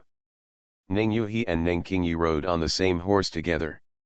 Ning Yuhi sat in front with a smile on his face. Ning Qingyi frowned, her face still red at this moment, and she would raise her hand to pinch her master's waist from time to time, obviously she was still angry. However, the relationship between master and disciple is obviously closer. Thinking of last night's scene, Su Buletinling still felt a little distracted. Last night on the small boat, Qingyi was pulled and refused to let go, so he naturally went with the flow. Although he didn't really do anything to Qingyi, the shameless Qingyi bullied Yuhi. Qingyi didn't dare to look but couldn't avoid the look of embarrassment, which was indescribably touching. Especially at the end, Qingyi was also made dizzy. Under Yuhi's instigation, she gave him something, the taste of which can only be understood but cannot be expressed. Doing ridiculous things together is like handing in a petition to Jianghu, and we become grasshoppers on the same bed. Some of the pressure in Ning Yuhi's heart naturally disappeared, and he no longer avoided matters between men and women. Ning Qingyi was the same, they were all sleeping together, what else could be weird? They all started to ridicule Master directly about what happened on the bed. After going out and relaxing for a while, the three of us were much relieved from the mental fatigue we had suffered for the past month. After Su Buling returned to the military camp, he asked the master and apprentice to go to the camp to rest, and went to the commander's tent alone to handle the tedious affairs in the military camp. Just as he walked near the handsome tent, he saw Zhongli Jeju pacing back and forth in the handsome tent, with his hands folded on his waist and a little worry on his face. The nightingale was also standing nearby, waiting. Su Buling adjusted his clothes a little and walked closer quickly. Jeju. Nightingale, what's wrong? Zhongli Jeju raised her head and saw Su Buling coming back. She quickly pulled Su Buling's sleeves and entered the handsome tent with a slightly aggrieved look in her eyes. "Ms. Sir, is something going on over there in South Vietnam? I just heard from Nightingale that the village was destroyed by the government. Our village is not a bandit village. Even if there is a war, there are rules for how many people should be sent to each village. The government does not do it for no reason. Why did you send troops to destroy the village? Su Buring didn't know the specific situation, so naturally he couldn't answer. He turned to Nightingale. Nightingale, have you heard the news? Nightingale stood in front and nodded, sent people to the city last night to inquire about the 3 religions and 9 streams. In recent days, many people have fled from South Vietnam. Under the guidance of Chen Han, the leader of Yueyang, they found a village in Phi Shuling. According to the people inside, Zhan Bao, the current head of the 18th village in Phi Shuling, was close to the South Vietnamese government and informed the government that the old village was harboring bandits, which caused the old village to be surrounded and suppressed by the government. Basically, those who moved around and those who stayed in the village were arrested. He's talking nonsense. When Zhongli Jeju heard this, he was furious and turned to look at Su Buling. My husband, that Zhan Bao has not been a good person since he was a child. He used his martial arts to bully people everywhere in the 18th village. He wanted to marry me before, but I punished him. Aunt Gui is the head of our village, and she has scolded him several times. It must be that Zhan Bao who has a grudge and is taking the opportunity to frame him. Su Buling frowned, seeing that Jeju was very angry. He raised his hand to comfort her, asking her to calm down. There are only 10,000 people in the 18 villages in Phi Shuling, and each village has only a few hundred people. It is just a dispute between villages. Far away in a foreign country, even if Su Buling wanted to protect his wife, he couldn't just let the wind come and kill her directly with his troops. If the dispute was just about arresting a young man, he could basically solve the problem by sending a threatening letter to the South Vietnamese court. Su Buling comforted Jeju and continued to ask, besides these, is there any other news? Nightingale nodded and said, I asked Sister Kikai last night. Recently, there have been reports from South Vietnamese spies that the South Vietnamese court is recruiting troops with unknown intentions. Sister Kikai is also paying attention to this matter. There have been many massacres in the world. I have also heard about the big case of the copycat, and it is said that it is indeed like the Mad King Gu in Jiezi. Sister Kikai said that if South Vietnam recruits troops to wait for an opportunity and threatens the rear of Chu, it should be treated seriously and the young master should take time to return. Let's go on the boat and discuss it with you in person. Su Buling nodded. There was no important matter in the army, so he took Zhongli Jeju, who was a little panicked, and drove his horse towards the building. The prince is very fierce. Author, Guan Guan Gong Zi. Chapter 718. The autumn wind swept across the river, causing ripples. The building boat that had traveled countless thousands of miles back and forth in Dayo once again docked at the entrance of Dongting Lake. On a stone by the lake, Zhu Manzi held a fishing rod in both hands and carefully watched the fish floating on the water. Song Yufo held a small bamboo basket and sat sideways in front of her, looking eagerly and saying with some suspicion, Manzi, can you catch crabs like this? I heard from Sister Kikai that my husband will be back today. I was thinking of steaming crabs for my husband. I was going to the market to buy them. Zhu Manzi was full of confidence and patted her chest, which was bigger than Yufu. The crabs at the market are all leftover crabs, so they are not as delicious as those you catch yourself. Song Yufu looked a little helpless and thought about it for a moment. Manzi, you didn't come here to catch crabs because you don't know how to cook. You saw me preparing crabs for my husband, so you wanted to express your feelings together, right? Zhu Manzi naturally thought so. She got a little closer and said seriously. Afu, both Daning and Xiaoning have rebelled. Now we are sisters who join forces to keep warm. Do you still mind this little thing? If you do, forget it. I will accompany you to the market to buy crabs now. Of course I don't mind, but... Song Yufu looked at the empty bamboo basket and felt a little worried. But if you want to advance and retreat together to express your feelings, you have to have crabs, right? We have been fishing for an hour, huh? It's moving. While he was talking, the fish in the water moved twice, as if something was eating bait. Zhu Manzi immediately became energetic. He swung his fishing rod left and right and walked skillfully for a long time. Then he calmly put the rod away and pulled up a fat and big turtle from the lake. Zhu Manzi's happy expression froze. He picked up the big turtle and looked at it, but he was reluctant to throw it away, so he thought for a while and said, "Afu, can you steam the tortoise?" Song Yufo had a strange expression and hesitated for a moment. "Well, let's try it." On the deck of the building, Lu Hongluan held a small umbrella and waited for Su Buletinling to come back. When he saw two little girls worrying about the tortoise, he shook his head and chuckled, not knowing what to say. Compared with the liveliness of the little girl, the back of the building boat seemed a bit quiet. On the terrace behind the building, 2 pots of golden chrysanthemums planted in spring bloomed brilliantly in the morning sun. Kui Zioan sat back on the lounge chair, but her eyes were not on the flowers. Instead, she looked up at the clouds in the sky, lost in thought.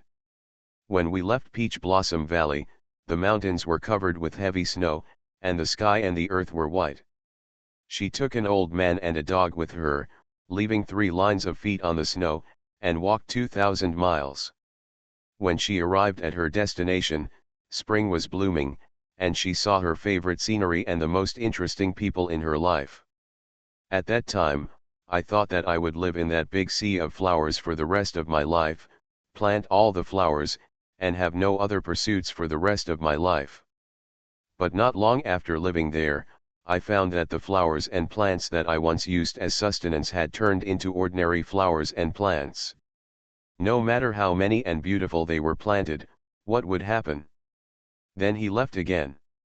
She set out when spring was warm and the flowers were blooming, and went to many places she had visited before.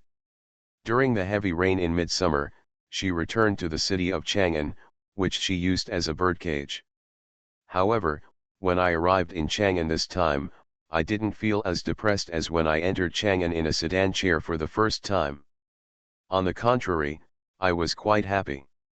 After thinking about it, maybe it's because the place I went to is the same, but the people around me are different.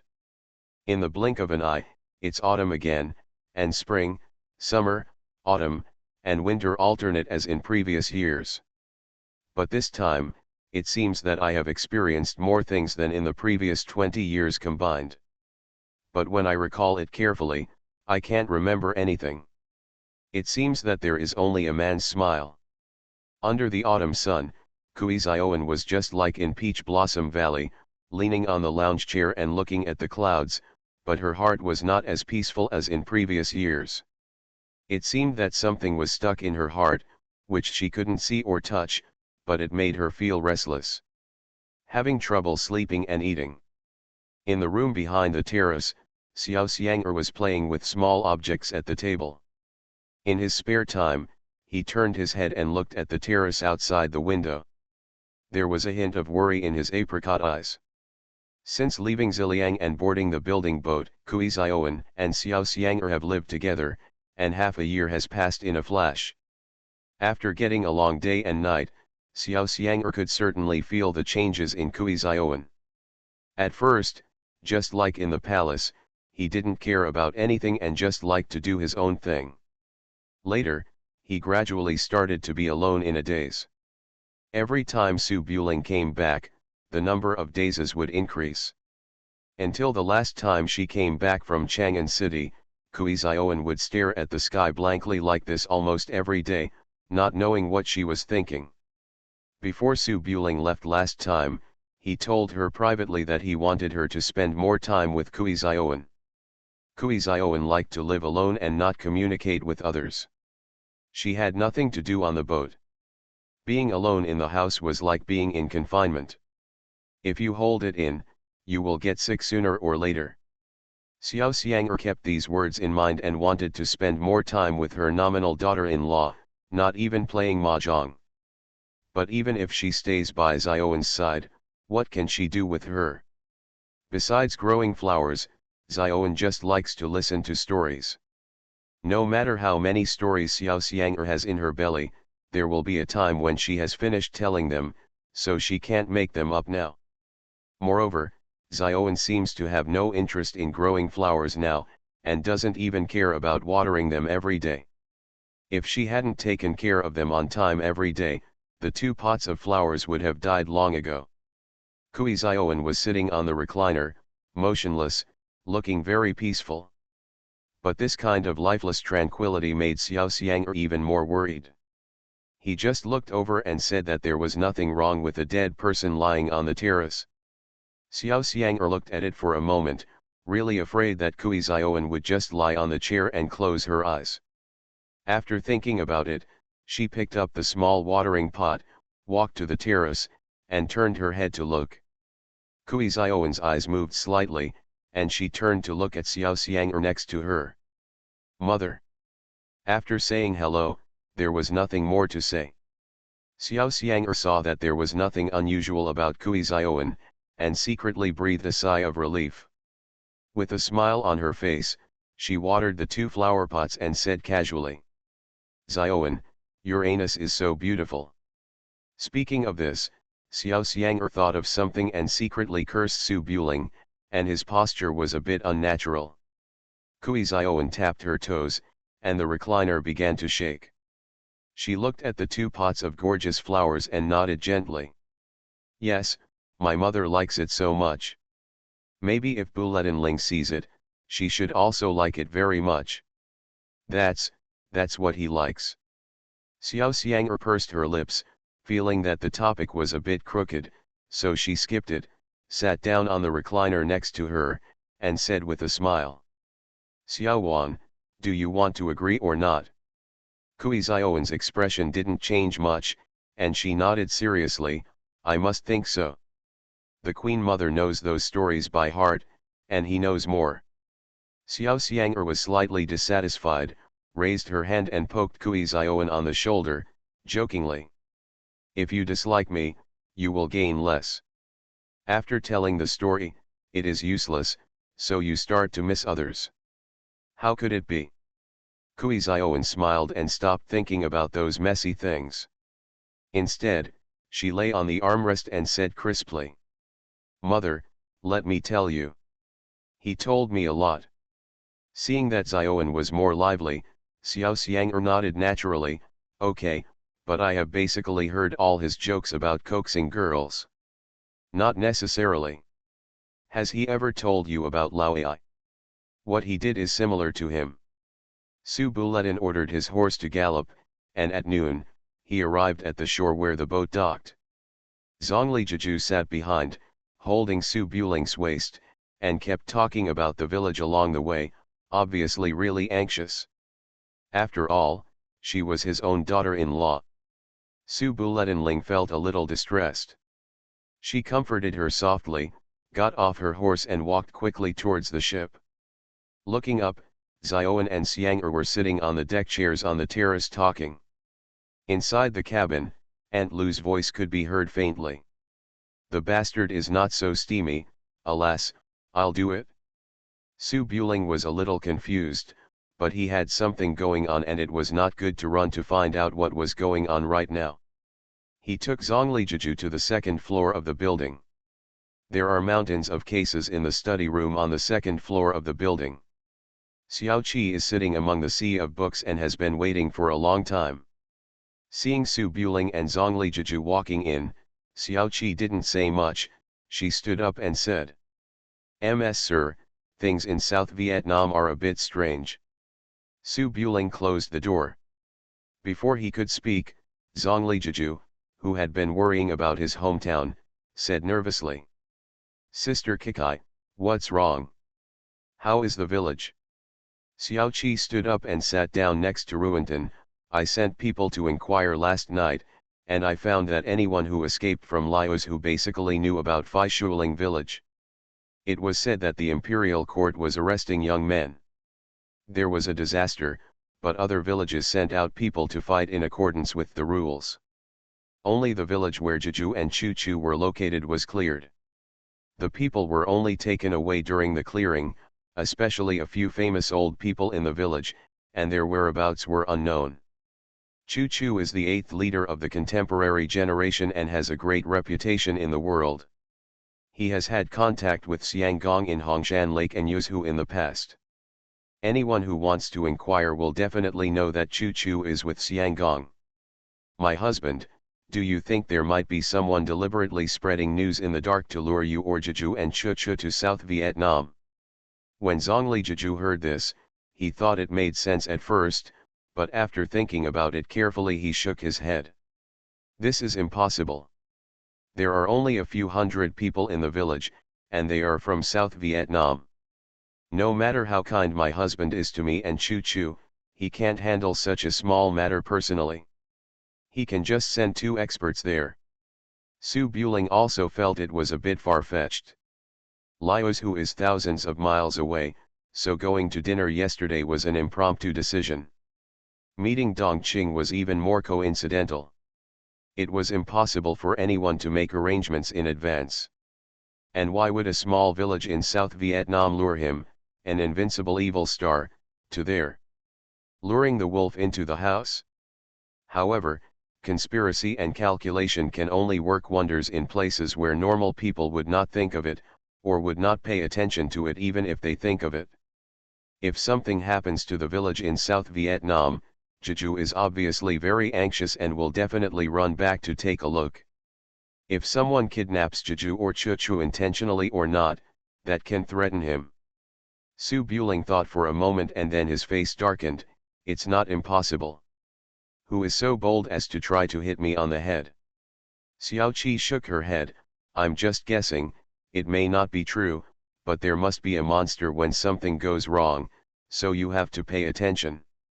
When your husband goes to South Vietnam, you should pay more attention. Zhongli Jeju was stunned for a moment when he heard this. Since you think there may be an ambush, why would you ask your husband to go there in person? Just send a few experts back to take a look. You can't jump into the trap. Xiao Qi's face was serious. The 4 kings across Zhongping will have to start spring as soon as possible. The Ziliang army will go south from Yueyang and go to Liuzhu for up to 20 days. It would be good to take this opportunity to wake up South Vietnam. My husband will take Jeju to South Vietnam to have a look.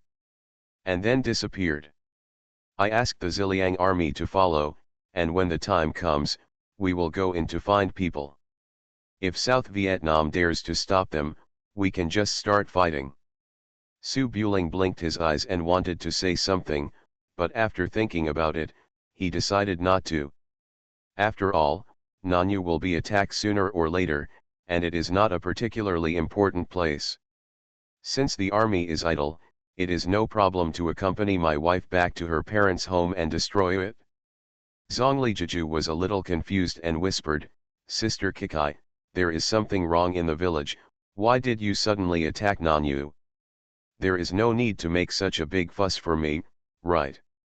Xiao Qi smiled, it's just on the way. Since the elders and villagers in the village have something wrong, you and your husband will go back to see first. I will let Yang Zunyi lead 20,000 Ziliang troops to set off later. The marching speed of the large group is definitely not as fast as yours, so you should not take it lightly. Su Buling considered it and felt that there was no problem, so he didn't say more. The status has been up and down recently, and there are a few updates, so I won't ask for votes. You are listening to Novels at Bless Up channel. Wish you happiness and luck. Please subscribe to receive new novels. How do you feel about this novel? Please like and leave a comment. The Prince is Very Fierce. Author, Guan Guan Gong Zi. Chapter 719. After Su Buling discussed the next arrangements, he came out of the study and went to the room at the stern of the ship. Xiao Xianger already knew that Su Buling was back and was still chatting with Kui Zioan, but both of them were obviously a little absent-minded and would look back from time to time. Seeing Su Buling coming over, Xiao Xianger calmed down her longing eyes a little, and stood up from the recliner leisurely. Hongluan is making turtle soup for you. If you don't go down and take a look, why are you here? Kui Zioan was more direct. She bent down to pick up the small flower pot and shook the fresh golden petals inside. Hey, does my anus look good? Su Buling had just entered the house and staggered when he heard these words. He raised his eyes and glanced at the flower pot, and then moved his eyes downwards unconsciously. How could Xiao Xiang'er not understand what the smelly brother was thinking? When he walked up to him, he pinched Su Buling's waist and stared at him as if he wanted to eat someone. Su Buling's expression was a little strange. He raised his hand and pinched Xiang'er's face, and said with a smile, "Miss Kui's anus is very beautiful." Kui Zioan smiled, put down the flower pot, looked at Xiao Xiang'er, and then closed the door to the terrace. "You guys go ahead and call me when you're done." Xiao Xiang'er was stunned when she heard this, and then her face turned red. "It's broad daylight, what am I busy with? You don't need to close the door, ugh." Before he finished speaking, Su Buling, who almost missed the baby, held Xiao Xiang'er's face and took a few big sips. Bobo wave. Xiao Xiang'er's whole body trembled slightly. She quickly pushed Su Buling's face away, and whispered in shame and annoyance, "Are you going to die? Zioan is outside." Maybe it was just a mouthful, and it was impossible for him to really carry Xiao Xiang'er into the back room. He pulled Xiao Xiang'er to the workbench and took off the quill used to draw drawings. "Baby, help me make something. I'll need it in a few days." When Xiao Xiang'er heard this, her eyes suddenly became cautious. She glanced secretly in the direction of the terrace and then said dissatisfiedly, "It's endless. Just make bells as soon as you finish the tale. Are you tired of making only half of a dozen bells?" Su Buling was a little amused. "How can you get tired of it? The jingling is so interesting. Take your time with the bells. I have to go to South Vietnam soon. Make me something for self-defense first." Xiao Xiang'er frowned. She originally wanted to ask what she was doing abroad, but then she thought that there must be something going on when she went abroad. There was no point in asking, so she didn't say much, but pointed outside.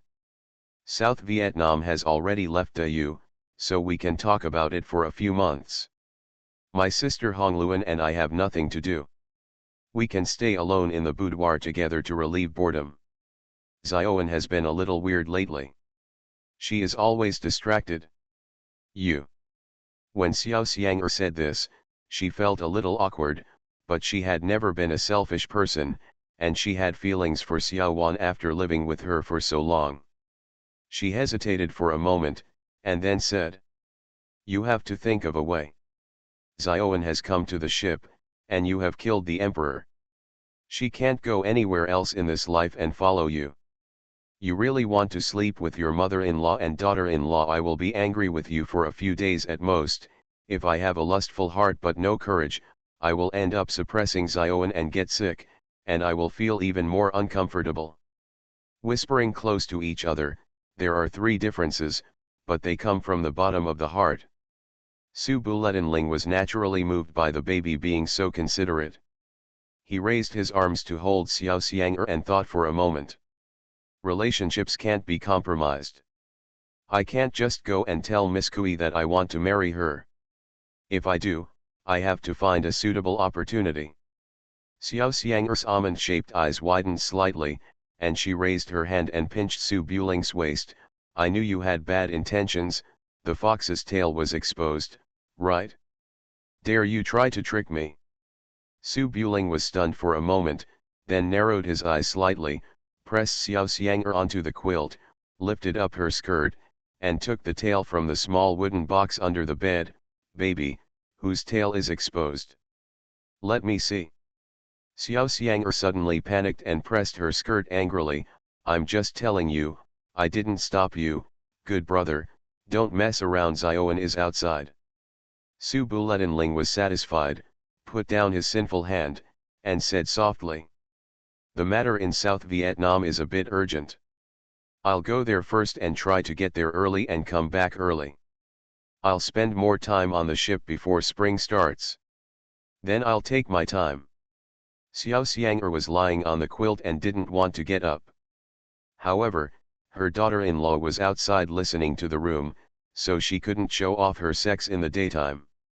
She got up and straightened her skirt. You can figure it out. I'll coax Xiaoan more these days, so hurry up when you come back. What should I prepare for self-defense when going to South Vietnam? I'm not very good at making hidden weapons. How about I get you a cannon that's 100 times smaller? Fire guns are useless. They are not as fast as swords when they are close, and they cannot be killed when they are far away. Outside the room, Kui Xiaoan leaned on the lounge chair and kept looking at the two competing flower pots next to her. But his thoughts were obviously in the back room, wanting to hear what the Queen Mother and Su Buling were talking about. It's not good to eavesdrop on other people's conversations. I don't know why I want to listen, but my mind can't help but focus on it. It's a pity that Kui Xiaoan doesn't know much about martial arts, so he can't hear any movement in the back room, so he can only wait in a daze. Fortunately, the two of them didn't have sex in broad daylight, so the door opened quickly. Su Buling walked out of the room with a smile on his face and came to the terrace. Kui Xiaoan did not stand up, but turned her head and looked at it, making a puzzled look. Is it over so soon? Mother has been thinking about it for many days. Xiao Xiang'er was thinking about it with the drawings when she heard the voice and was very embarrassed. Xiao Wan, don't talk nonsense. What's the end? I didn't do anything with him. Su Buring smiled softly. What can I do in broad daylight, Miss Kui? Don't get me wrong. Kui Xiaoan was just teasing Xiao Xiang'er. When the two of them finished speaking, she raised her hand and patted the lounge chair next to her. How long will you stay back this time? Su Buling looked at the reclining chair next to him. Because Yafu and Manzi's turtle soup were still waiting and did not sit down, he shook his head and said, I won't be able to stay for a few days. I have to go to South Vietnam soon. When I come back from South Vietnam, I should have more free days. Go to South Vietnam. Kui Xiaoan did not look into Su Buling's eyes, but just focused on the two pots of flowers next to her. After thinking for a moment, he said oh and said softly. I haven't been to South Vietnam yet. I heard that it is a little barren, but the scenery is very beautiful. It's a pity that Lao Jia has left, otherwise he could have taken me to see it with him. Su Buling is not a stupid person.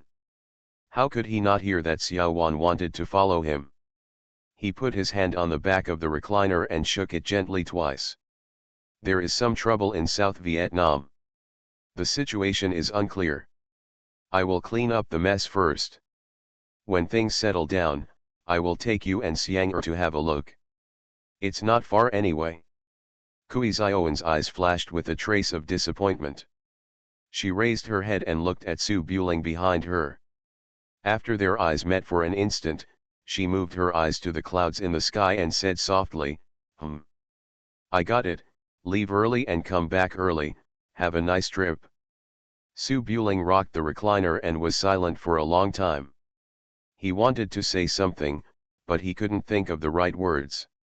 In the end, he just nodded, okay, then turned and left the terrace.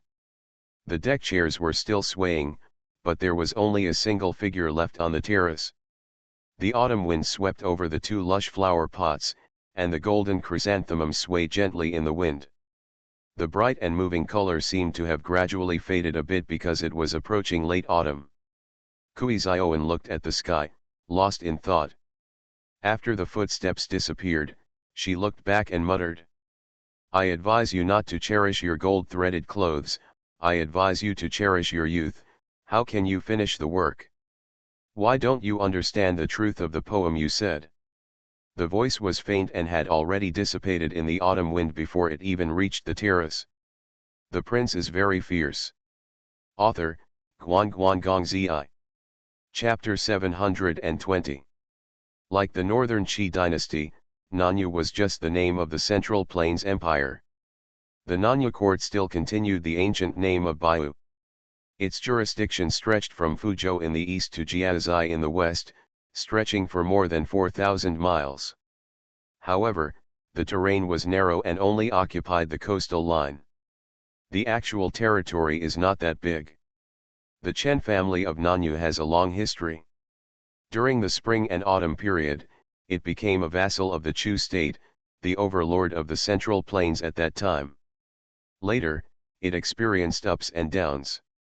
At its lowest point, it was just a county prince in Nanyu. Before Jiazi, the Song family and the Zhang family were fighting for hegemony in the world. The Chen family took advantage of the opportunity to pacify the various princes in Baiyu, and thus unified Baiyu, and even invaded the Xiongtan area. It's a pity that just when he had the capital to compete in the world, he met the general Su Lai who was leading troops to attack Xiangyang. Su Lai looked back and said, "Hey," a group of savages appeared out of nowhere. Then he led his troops to Liu's, and Chen's dream of conquering the Central Plains was shattered. It was said before Jiazi that it was a chaotic war between the three kingdoms, but there are very few records of the confrontation with South Vietnam. Basically, it was defeat a certain place in a certain year and a certain month, and kill more or less enemies. It was written down like a running account, and it was recorded by all kinds of messy poisonous calculations. More detailed.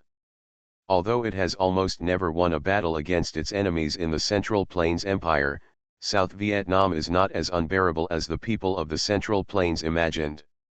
Its military strength is similar to that of the kings of Su, Chu, and Wei, and its financial resources are even stronger than that of King Su, who was eating sand in the northwest. The reason for the defeat is that the Central Plains dynasty is too strong, and no one who can compete for world hegemony is good. Nowadays, the world is in chaos again.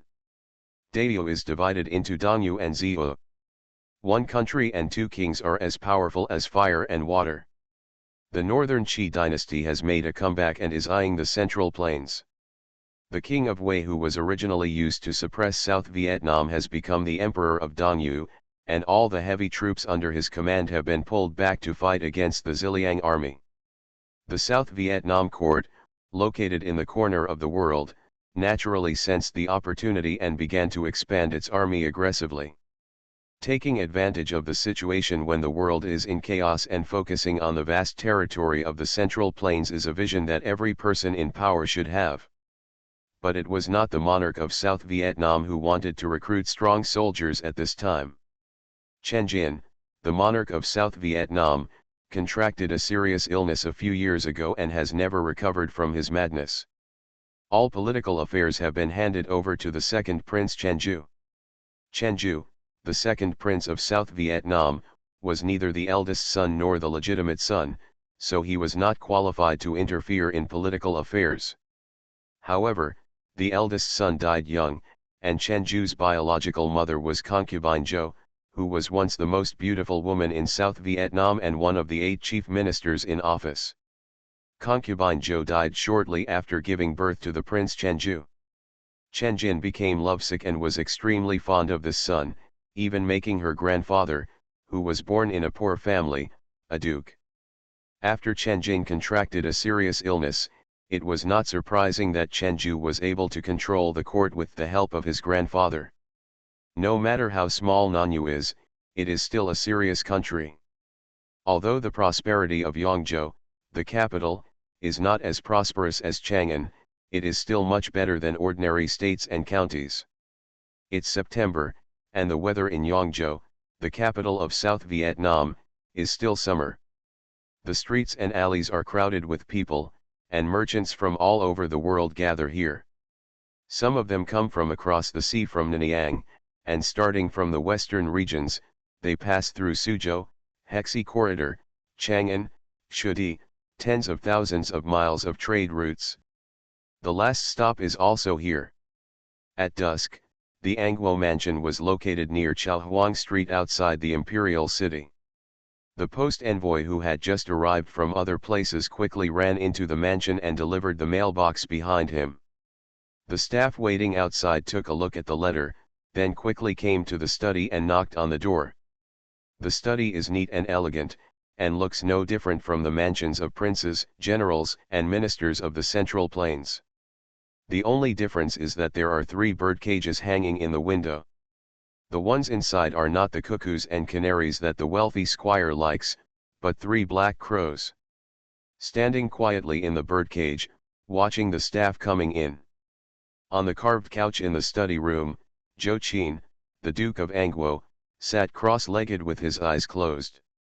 He was over 50 years old with grey hair, but his skin was as fair as a baby's and his complexion was excellent. Hearing the knock on the door, Zhou Qin opened his eyes, returned to his normal sitting posture, picked up the teacup on the small table, and said calmly, "Come in." The door opened, and the staff member bowed and walked in, saying softly, "Gongzhou, the spies outside have sent news that Dao's army in Yueyang suddenly gathered south and has passed Xiangtan. Dao has no opponents south of Chu. This army is probably heading towards Baiyu. Come. The Chu region borders part of South Vietnam. There are no armies of the 4 kings in the south. It is impossible to hide the 20,000 Ziliang troops mobilized to the south. It is not surprising that South Vietnam can receive the news in time. However, Dao was able to mobilize troops within his own territory, and it would be meaningless for South Vietnam to know about it before they arrived near Liu's Hu."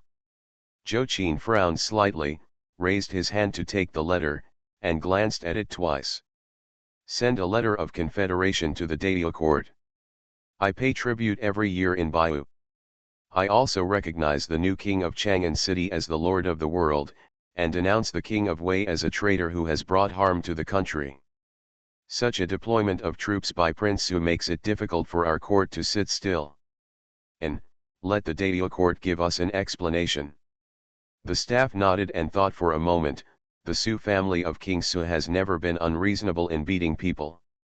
Now that he has become the regent, Emperor Dao is only 9 years old and cannot restrain King Su at all. "If you really want to use troops against me, Baiyu, even if you send your credentials, you will probably be shelved." Zhou Qin raised his hand, "Send it over first. Dao now has 4 kings rebelling in the east and northern Qi entering the north.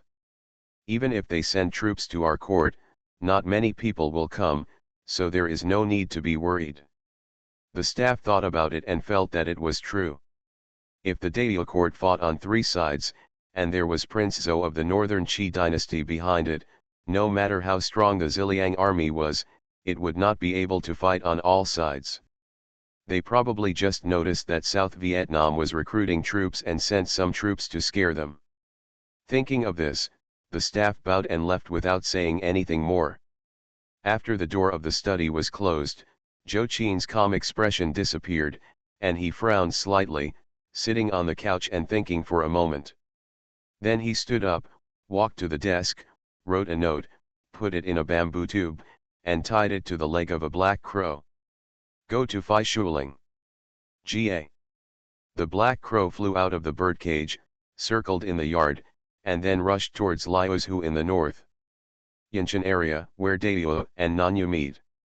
At dusk, at the pass between Yanshan, the convoy and the horse team passed back and forth under the escort of the escort agency.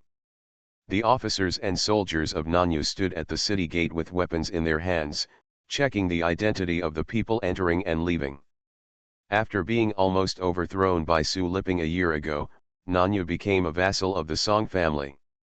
Although they were wary of each other, they were not enemies on the surface. They had close trade and many merchants came and went. Because of the recent conscription of able-bodied men into the military in Nanyu, many people went out of the border to Dao, and the inspection at the border was stricter than before. In the past, only a road permit was needed, but now silver had to be secretly stuffed in. Even so, there were still many more caravans going out of the border than in previous years. Su Buling stood not far from the border, and even saw more than a dozen women, children, old and young escorting a cart of bamboo out of the border. The guards who had received the silver couldn't stand it, and found a piece of cloth to cover it up, pretending it was cargo before letting it go. Seeing this scene, Su Buling shook his head secretly. A glimpse of the whole leopard. Just looking at the quality of the army here, you can understand why Nanyu was blocked in the mountain ditch and couldn't get out. Behind Su Buling, Zhongli Jiju and Zhongli Chuchu stood together, and they breathed a sigh of relief when they saw the closed door when they came out. There were also Yu He, King Yi and many guards of the royal palace next to them. After the Mid-Autumn Festival on the building ship, the group rushed to Nanyu day and night and just arrived here. Because they were sneaking into Nanyu to deal with the village, it would be easy to reveal their whereabouts if they brought too many people. Su Buling could not take care of everything, so he only brought Jeju and Chuchu, who were born in Nanyu, to enter first. The rest of the people stayed outside the pass and waited. If something went wrong, they could directly enter the pass to meet them. Liuz, who was dozens of miles away from the pass, not far away. Seeing the destination, Su Buling turned around and said softly, "Nightingale, you take people to find a place to stay first, I will enter the pass as soon as possible to avoid complications." Nightingale nodded, "Young master, be careful all the way." Ning Qingyi stood beside him with a sword in his hand.